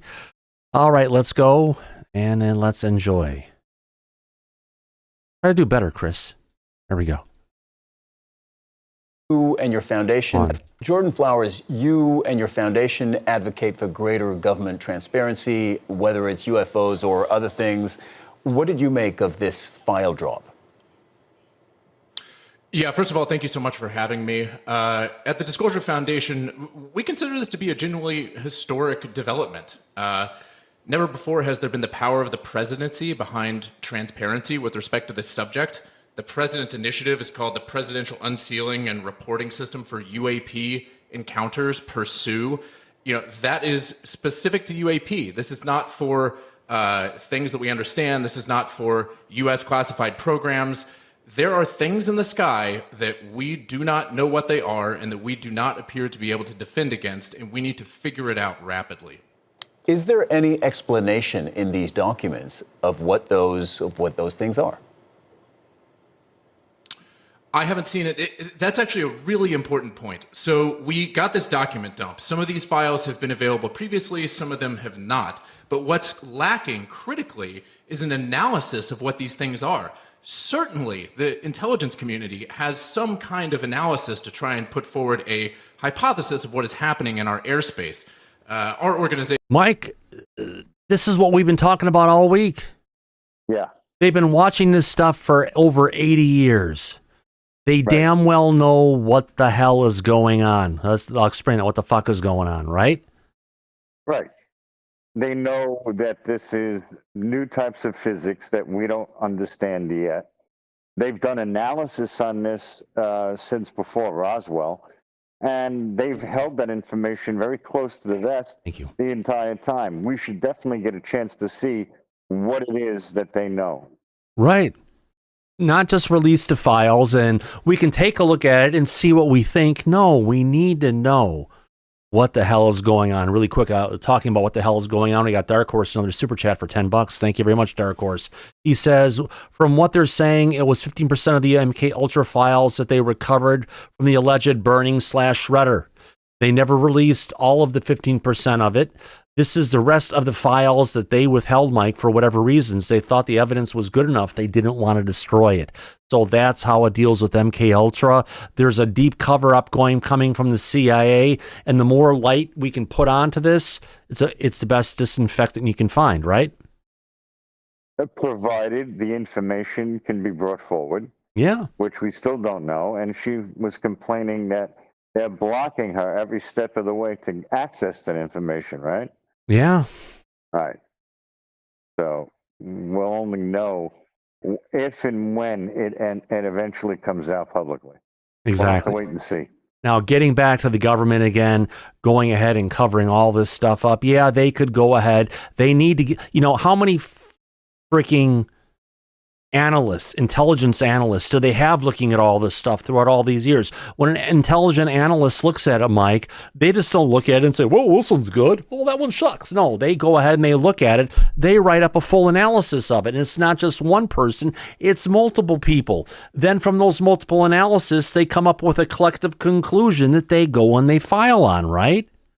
Right. And this is going to be on every stinking file. To think that they just had all these videos and data and everything coming in and they just freaking ignored it and threw it in the back room. That's not how stuff is it? That's not how science works. I can tell you that. Well, government might work that way, but considering the level of classification that all this stuff is and the importance that they put on it, I don't think that's the case. No. Doesn't sound like it to me, Thomas. Yeah. These people they've been getting away with this for decades thank you, now. sir. Thank you, The sir. problem is that, a lot of people don't really pay too much attention to the fact that they're doing it with our money. Not their money, our money. We pay for all of that. The Department of War has almost $1 trillion a year budget. Meanwhile, they have failed every audit that they have been put through. They can't account for those funds. So we have a right to know. We deserve to know. Oh, heck yeah. We definitely do. So let's go ahead and continue on. Here we go. Yeah. Nation tries to advocate for legislation and policy around this. One thing specifically that we need is a national intelligence estimate around this phenomena. We also advocate for the UAP Disclosure Act, which you may not be familiar with, but this is a piece of legislation that is co-sponsored by Senator Rounds and Senator Schumer that uses the term non-human intelligence over a dozen times. I think it's important for the public to understand how far ahead the leadership in the United States Senate is and in the House with respect to this issue. They take this... Mike, why don't they give this fucking document up? I have to start getting pissed off at this point. We've wasted 3 fucking years of smaller little pieces of legislation that they could bring forward to go ahead and move disclosure forward. But everyone is hell-bent on the document that was authored and headed up by retired Colonel Carl Nell, the man who would never become general because he wasn't fit for it. Right. No, you're right. And they should be making this information come out and cutting through all the bullshit. So will they do that? I hope so. I really do. Yeah. Another super chat just came in. This one from Brian Pemble. Just thank you, everybody. This is a fan-funded program. We try to minimize ads everywhere we can. I put my time into this. This is like a loss for me, but I do it because we're here. This is for the audience. This is for disclosure. This is why we get it. I don't think Brian Pemble said, is the CIA Director Ratcliffe working for or against disclosure? Poll question. I guess we could do a poll on that one. Gizmo said, okay, to the collective. Thank you very much, Canadian $6.99. Appreciate it, my friend. So, I had a feeling that Ratcliffe, as I'm writing this, I'll share my thoughts on it.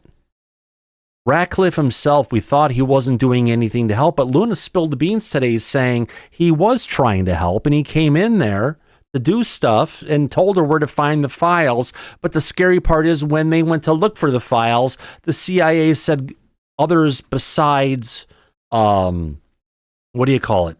Others in the department, not Ratcliffe, told them, go talk to Aaro. That wasn't coming from Ratcliffe, but for those goddamn career bureaucrats that are in there who need to be fired.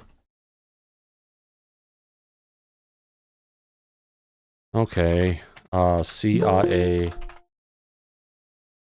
The CIA, Ratcliffe.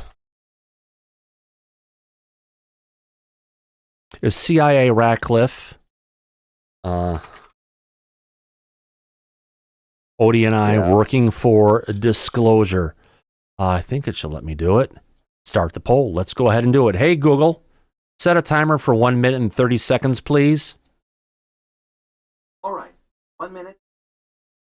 Starting.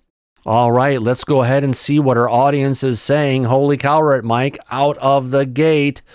Oh, I don't have my sound effects loaded. I'm not going to load them on this one.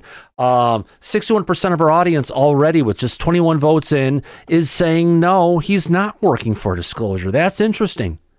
You know, what are your thoughts, Mike? Is he working for it or not, based on what we've heard before and what we've heard tonight?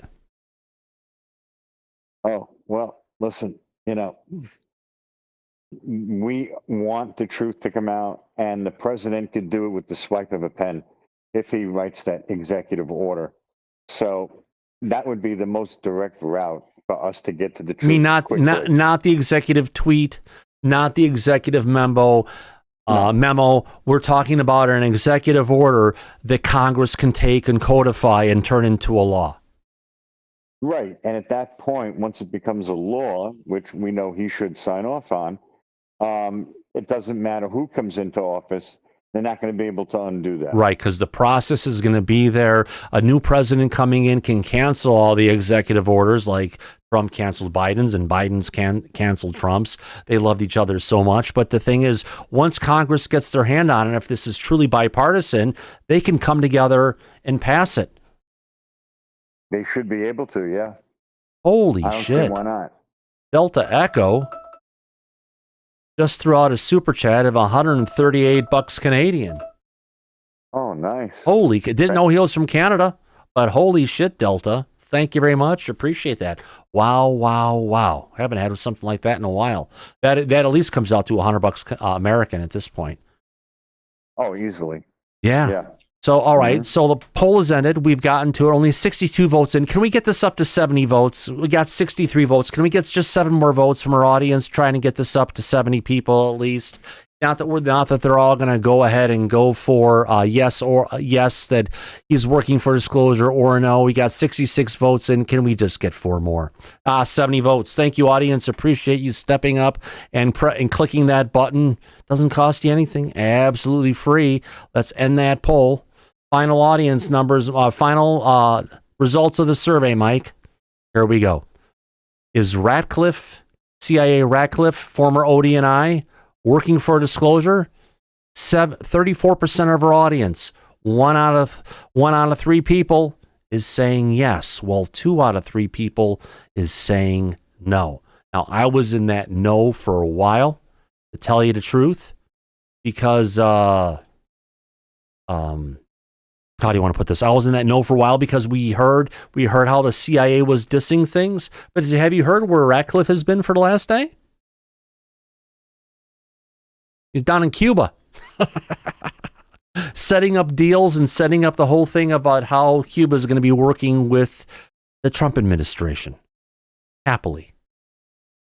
Things are changing around the world, Mike. Yeah, it seems that way. Yeah. Between what's been going on. Yeah, well, I mean, look. We have the right people in the cabinet right now under the current administration. DNI, Tulsi Gabbard is pro-disclosure. Ratcliffe is pro-disclosure. So these people are running these agencies that have been keeping a tight lid on this truth for a very long time. Hopefully it'll start to move in the direction where we'll have access to those data points and that information. Yeah. Well, that's the goal. Hypersonic Boom in the chat, Mike just said, maybe I should make my own UFO live stream. Good luck.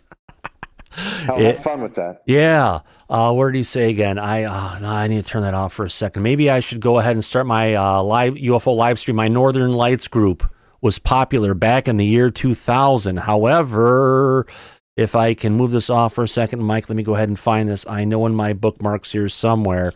Yes. Believe it or not, there is actually we'll be getting there shortly, Nick. There is an aurora borealis going on tonight. The word is quite impressive. A key 700 kilometers per second solar wind speed and a G2 moderate storm conditions are going on right now. Mid-latitude aurora displays are possible tonight across the northern tier of the United States. So if you're across the northern parts of the United States and you have clear skies, get out there with your cell phone and look to the north. Something may be going on. And if I also go back to all my bookmarks and, oh no, don't do that. I want to go back to my bookmarks again. Okay, so this one is happening today. This combination shot came to us from Marco Rummelsberg from northern Germany today.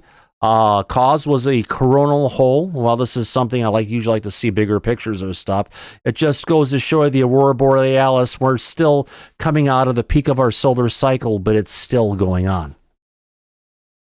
Yeah, perpetually. Oh, yeah, it is, Mike. Yeah, oh, I know. And those pictures that you find are amazing, Thomas. Yeah, well, it's one of the things. When all the trolls were out there and attacking on a regular basis over on X, I kind of just started ignoring and posting regular stuff and just found all the great stuff, and I ran it on Aurora Borealis, and I've got one hell of a great thread right now of people to go ahead and look to. Let's see what we can find right now, if there's anything else going on. Oh, from this. No.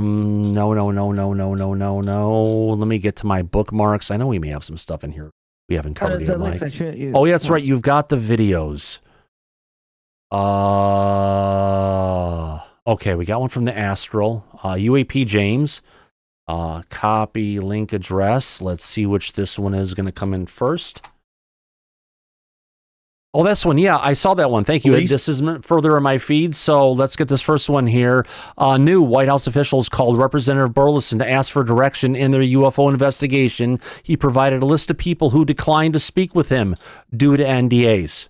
I said, let's get this up here and show it for the audience. Video, Thomas and guest. Let's get to it.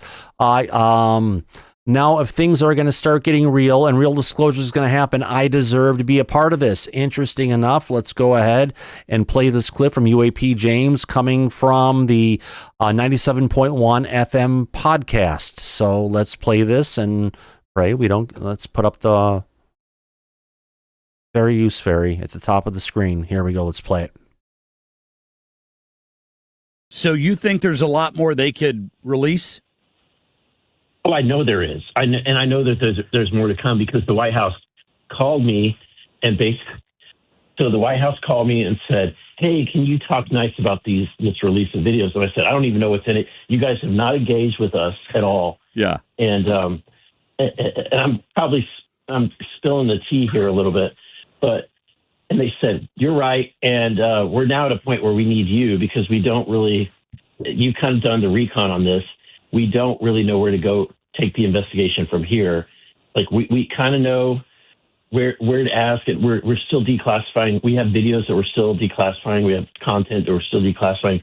But as far as where to take the investigation, who do you think we should talk to? And I'm like, you're really asking me you're asking me who to go talk to? So I gave them a that I've always wanted. Never really talked to me because they're all protected under their non-disclosure agreements. Sure. And all of that kind of stuff. And so I said, but I want to be, you got to bring me in because I've been doing all of this work and with no recognition.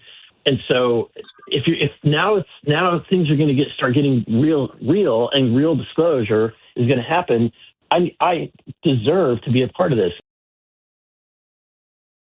There we go. Interesting conversation coming from Eric Burleson.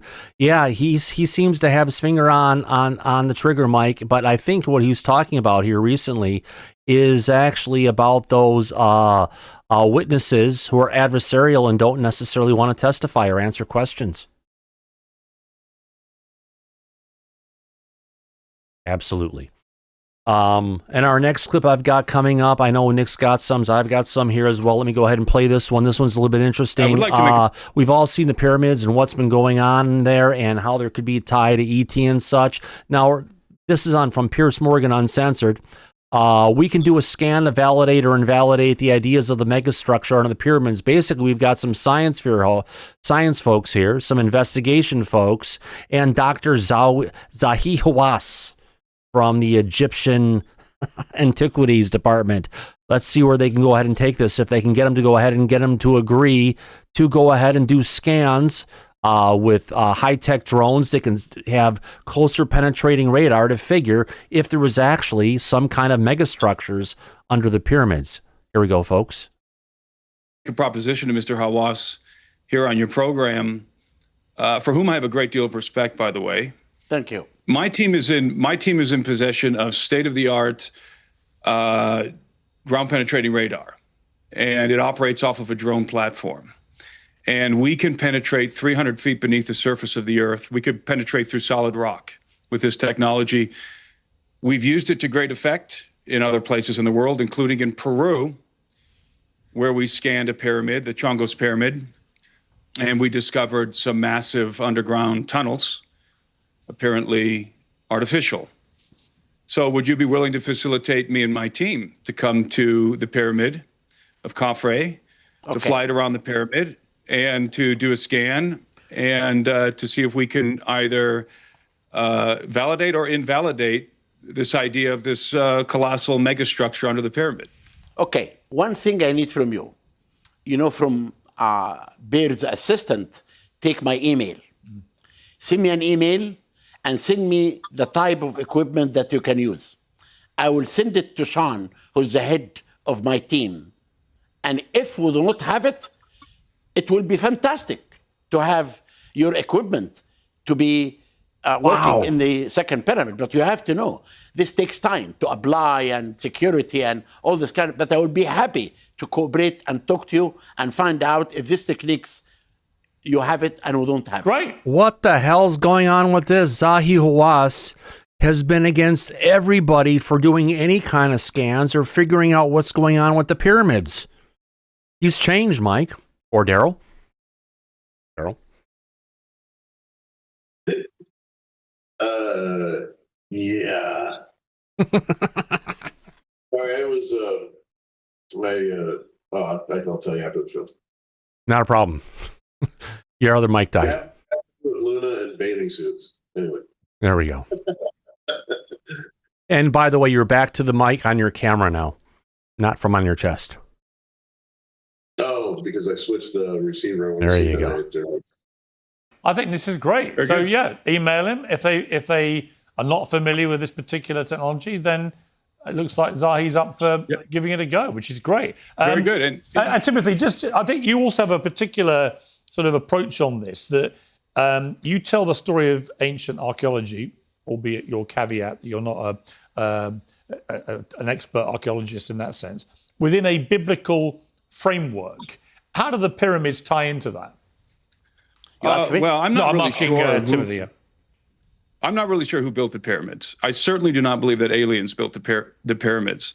I do suspect, though, that they correlate to the global system of megalithic complexes that are found around the world, many of which I believe were built in the antediluvian world during the time which is variously described as the Golden Age by the ancients, or referred to as Zep Tepi by the ancient, by the dynastic Egyptians. Zep Tepi meaning the first. Yeah, interesting to say the least. Wow. Okay. I got to bring this one up.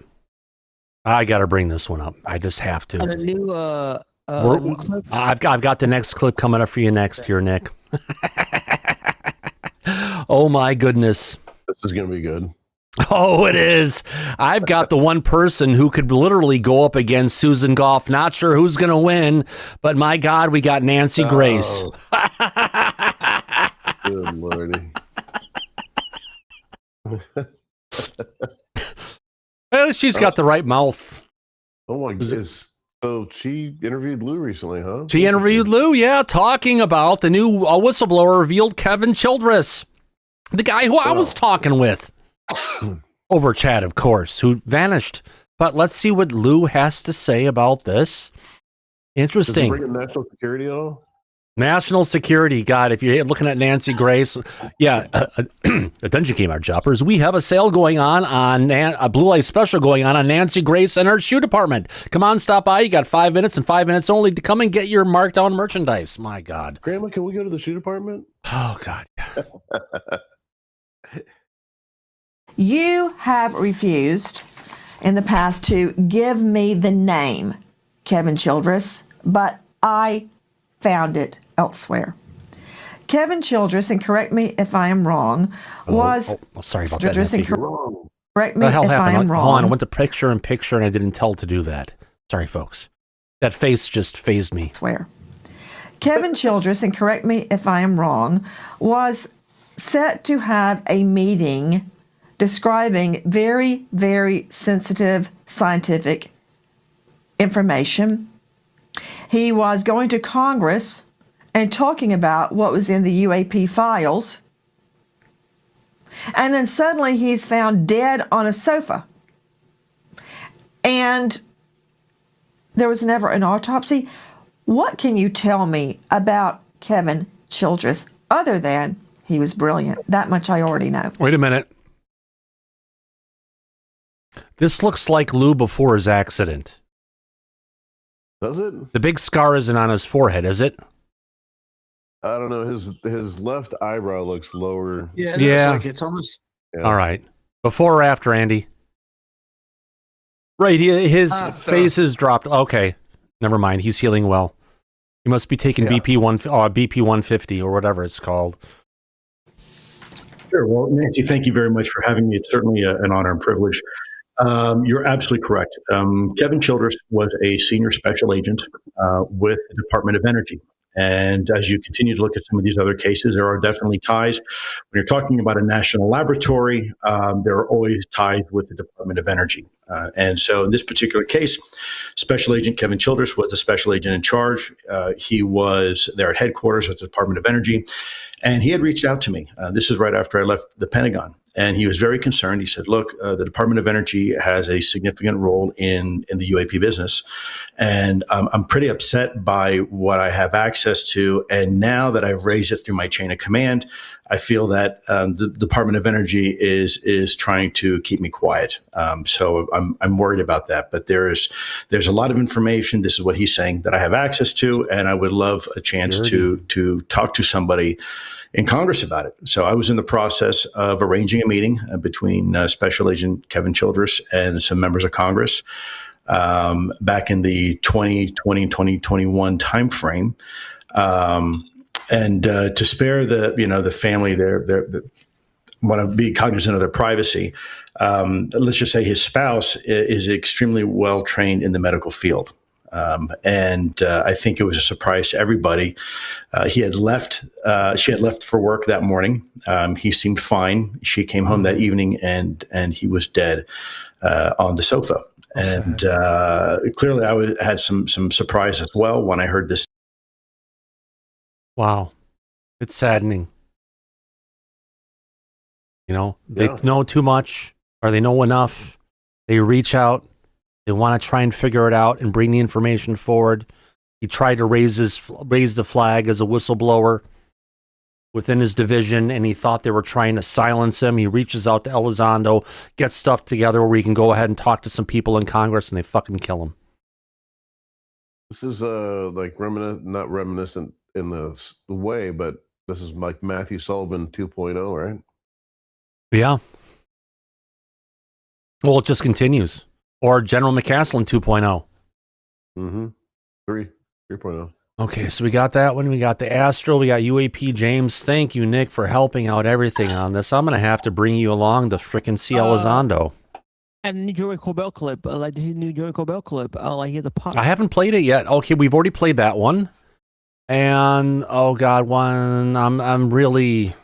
Is this from Area 52, Nick? Yeah. Okay, so I have a different one from Area 52, potentially. I can go ahead and play. Let me see if I've got that one here. I'd rather not. It's nothing against you. This one is a minute 58. This one's a minute 11. I've got Jeremy Corbell. Okay, so I've got a different clip here coming from UAP One that I would rather play than the one coming from Spatrick. So let's go ahead and play this one. And thank you to UAP One for doing the work and bringing this clip out for us, and appreciate also the Area 52 podcast. And right after this one, man, we've got one coming from Jim Semivan. It's one heck of a Friday night, my friends. Settle up for some national security and let's have some fun. My problem is I keep on drinking without national security being mentioned. So let's enjoy, shall we? Say hello to my little friend. Yeah. Say hello to my little friend. So National security. Dylan Borland in that documentary is clearly shaken up by what seems to be people coming after him. He has a fear of people coming after his wife. He even asks you, on one of your calls, no matter what happens to me, take care of my wife. He seems really, really concerned. He was. For good reason. And so what I'm asking is, like, these four people, and maybe Dylan included, what sort of, because we hear it a lot, that they're being gone after by some, organization, some agency. But what exactly does that mean? Is it straight up like brass knuckles and like, hey, we're going to beat you out in the parking lot if you don't shut up? Or is it more subtle? Is it like a little wink here and there, or is it very overt? Like, hey, if you don't stop this, we'll bury you in the desert. Like, what does that look like? Help me understand. Right. So it's insidious, and that's the best word that I can use for it. And it comes in a variety of ways, and some are overt and some are covert, and then some are just almost seemingly inert. And it's really, so I would like to break that down for you, but I want to back you up 1 second, which is that, what is up with those glasses? Just saying. He's a movie star. Play.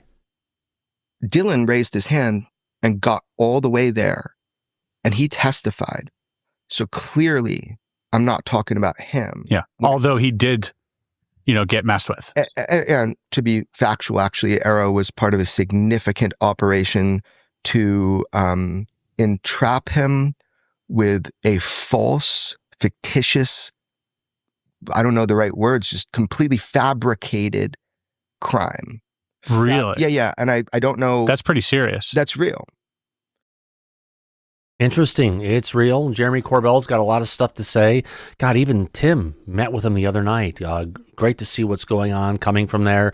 Daryl, he's actually one of the shakers and movers. A lot of people want to give him shit and take him down, call him a grifter, but he actually puts a lot of time into this, and he's actually delivering a bit. And I don't fault him for his glasses. I mean, live your best life. Yeah. I mean, that turns you You on. smoked a lot. Yeah, you look like hell because you drank too much the night before. The future is too bright. We must wear shades, right? Yeah, 50,000 a year, buy a lot of beer. Things are looking great. Yeah. All right, on the next one, I'm sure this one isn't fresh, but it's from Interstellar, so we'll play it anyway. Ex-CIA Jim Semivan on UFOs. What if they found out something very early on, something dangerous or exotic that would completely upturn life and reality? Daryl, this is the kind of stuff we're in for. I'm up for it. Yeah. Turn up my reality, bro. Hey. Let's go. Yeah. So we got a clip here coming from Jim Semivan. No link to the podcast, unfortunately, below. Actually, here we go. This is coming from YouTube. Let's get to the original one. Coming from the Yale Student UFO Society. Great to hear Yale has a UFO Student Society. Guys, call into us. We'd love to have you around sometimes. Let's go ahead and play this clip of Jim Semivan. Here we go, folks. Let's enjoy. I mean, what do you do with all that? I mean, and you don't want to panic anybody. The United States at that time was primarily agrarian. I mean, telephone lines were primitive, if anything. Most people didn't have television sets. They listened to radios.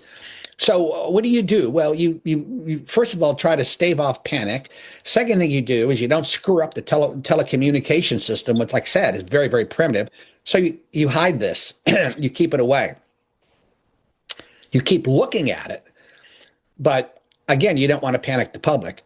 And or what if they found out very early on something very, let's say, dangerous or exotic about this that would completely upturn, the way people think about life and reality in general. I wrote a paper recently on disclosure. It may or may not get published. I don't know, but it has to go through the agency first. But and I talk about this concept. And for me, UAP and the phenomena, I don't care too much about the nuts and bolts of it because, let's say we have downcraft. I have it on good authority that we do, anywhere from 9 to 20, Right. But we heard last night, and we covered in last night's show. Yeah, well, as soon as I'm done here, Luke, I'll feed him. What we heard last night, that within the United States, there were at least 24 downed craft that we've recovered from the United States only. Now, consider we've been going throughout the world and recovering these craft. I think that's what we're heading at, right, Mike? No. Right, Daryl? You're right, Thomas. That's right, Thomas. Yeah. All right, here we go. And let's say we don't understand it at all. I mean, we've been looking at this thing forever. We can't figure it out, right? And technology might be 30th century technology as far as we're concerned. But let's say we had a communications with non-human intelligence, some species. And let's say we listened to them, heard them, and maybe they explained a little bit about what they can do. I mean, and what they have done. We could see now, I mean, the technology is just absolutely incredible. They can appear, disappear. It looks like they're able to manipulate energy and or possibly space-time. Is, Hal Puthoff and Eric Davis talked about this in the Age of Disclosure. And I think that's the common theory right now that's going on in the government about what they think about UAP. It is highly, highly complex and very, very strange. But what does that actually mean? Well, if you look at, I talked to somebody once and I asked them, and I said, well, where do you go to study this? I mean, do you go to an experimental physicist? Do you go to a theoretical physicist? Do you go to an engineer? And the answer is you probably go to all of them. But you also go to a psychologist, and you also go to religious scholars, and you also go to social scientists, because all of these disciplines, they're racked up on top of one. They're all involved in this, and there's no way you can escape that. So if you're looking at this, and security, I mentioned this in the podcast a few times. We're all used to living in this universe, this reality. It's a consensus reality. A consensus reality based on our sensory package that we're all born with, which is highly limited. And so we're seeing things. I know, I had a friend of mine who was a younger guy, and he was all disillusioned about this and that, questioning life in general. And I said, you're looking at reality, or you're looking at your life through a very closed lens. We're playing Battle of the Dogs here. He was checking your dog out. Yeah, absolutely. Great to see Jim Semivan in the interview. I guess the full interview is out there. I mean, what do you do with all that? A lot of great time, celebrating national security, Daryl. Oh, yes. I've already shifted from vodka Diet Red Bull to vodka cranberry. Oh, I can't shift. I can't shift like that. Well, it's still vodka and vodka, but it's going vodka to a different mixer. Yeah. Got to deal with it. So, disclosure, I think we've covered a lot of the different stuff. All right. We got one more piece here for those who are interested. Still got a decent audience out there. Remember, folks, if you're having a good time, give us a thumbs up. And if you haven't subscribed yet, we'd love to have you as a regular here at Disclosure tonight. And trust me, you won't fall asleep when we're doing the show. Right, Daryl? No. So, new development. Eric Burleson says he sent a letter to MIT laboratory requesting a classified 1952 video briefing titled Flying Saucer Talk. Why would it be classified? From MIT, Daryl. It was reportedly delivered by Edward J. Ruppelt, former Project Blue Book director and U.S. Air Force officer. Burleson says MIT's lab attorneys will comply within 30 days. So a classified briefing from Project Blue Book era could help clarify what the government knew early on and how seriously it treated the UFO issue behind closed doors. You know what really surprised me about this is that it takes 30 days for MIT to edit a video. Yeah. That doesn't say much. And Burleson needs to realize he's lost a lot of weight. He needs a new coat.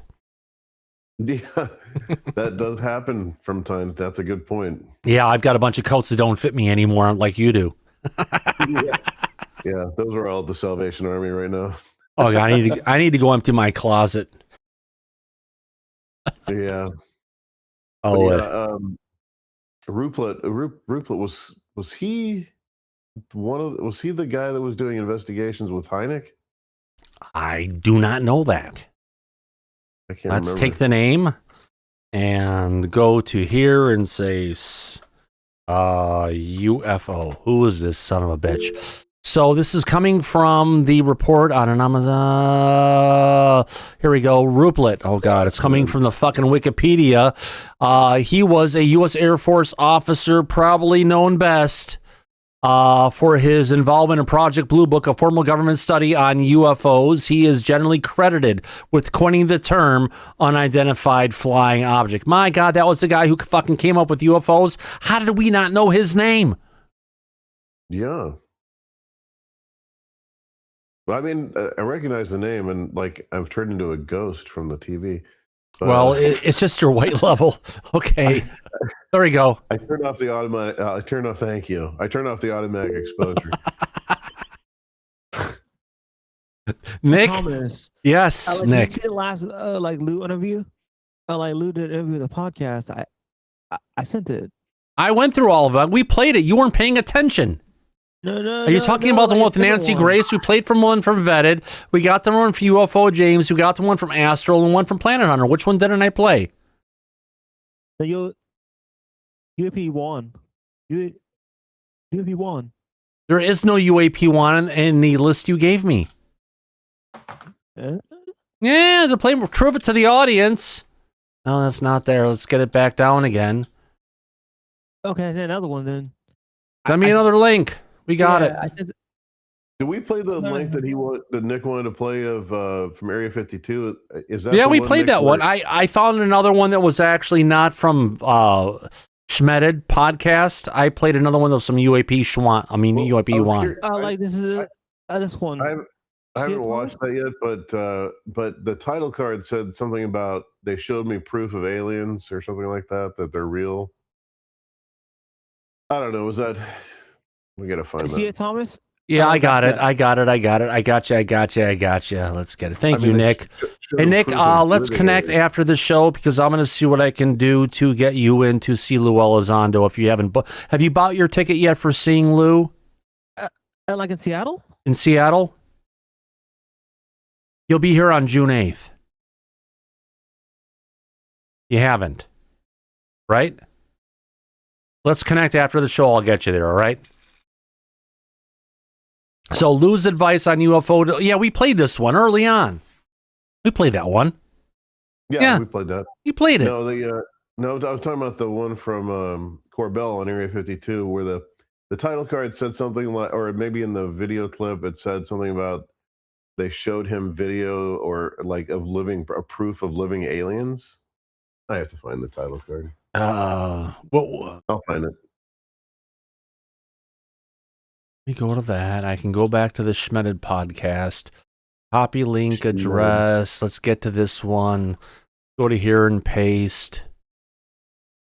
Let's go to it. We give you. That's the same one I just had here. Son of a bitch. Daryl, wait. I cancel. I don't want that. I want this link. Copy link address. This should work. Go to here. Paste it. All right. Let's get to it. The height of the drone incursions on the East Coast, there is a sensitive, critical infrastructure facility that has to do with energy.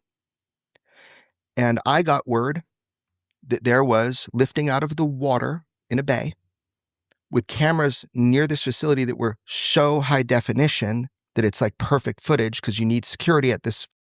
But Daryl, was he wearing blue blockers? So you can see everything in high definition. You've seen the commercial. So high definition that it's like perfect footage because you need security at this facility. And a pyramid comes up, triangular by angle of observation, pyramid in shape. Okay. Like a tetrahedron. It lifts three-sided pyramid. Lifts up out of the water, rotates.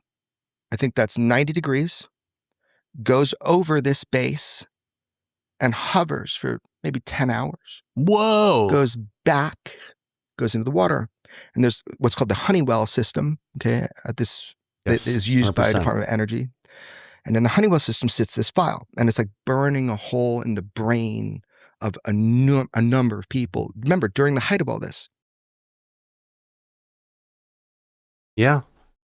So what it says on the thing, it says new leaked document mentions surviving aliens. That's from this podcast. So I was just curious if I thought that's maybe what Nick had found or something. No, but this is the last clip we had from that. Interesting conversation, to say the least. Yeah. I don't ever see pyramids coming out of my lake. No, but they're talking about the pyramidal shaped craft that actually came out from the USS Russell that was off by the Channel Islands off the west coast of California years ago. Yeah, cool. Are those the same? I don't know. We'll have to go ahead and ask Green Crack, Daryl. Green Crack. Or we could all go ahead and consult the White Widow and see what she says. Oh boy. On that, after show, everybody, you should join in. Yeah, and after that, on that note, friends, I want to thank everybody for coming out to this episode of Disclosure tonight. What a great show! What a great opportunity to hang out with friends. This is better than family, my friends, because you get to choose who you're hanging out with, not the people who necessarily you have to hang out with. On that note, I want to thank everybody for your super chats tonight. My God, we got a bunch of them. Dark Horse gave us 1, gave us 2, gave us 3. Holy cow! Gizmo. Brian Pemble, Dark Horse number 4, thank you very much. And Delta Echo, holy cow, bam. Thank you very much. We appreciate everyone coming out to this episode of Disclosure tonight. What a great time. Well, we'll be back tomorrow, and tomorrow's show should be a recap of the entire week of what's going on. It's our international show. We go on at 2 p.m. Pacific, 10 p.m. England time, my friends. It's the best place to be. We'll have a great time recapping all the stuff, the top stories of this week. Can't wait to see where it's gonna go. Daryl, thank you for coming out. I thank everybody else for coming out to this show tonight. Always a great time. Always a great time. Mike, I'm sure you're out there somewhere in Slumberland. We love you, my friend. Yeah, he's got a lot of stuff going on, but he's getting old. Oh my God. On that note, remember, the back chat's going to be open for the next 3, 4, 5 hours. People's hang out for the longest time. And as we usually say at the end of every episode of Disclosure tonight, eyes open, no fear. Be safe, everybody. I fucking killed it. Literally, we'll catch you on the flip side. See you tomorrow, everybody. Take care now. Bye-bye.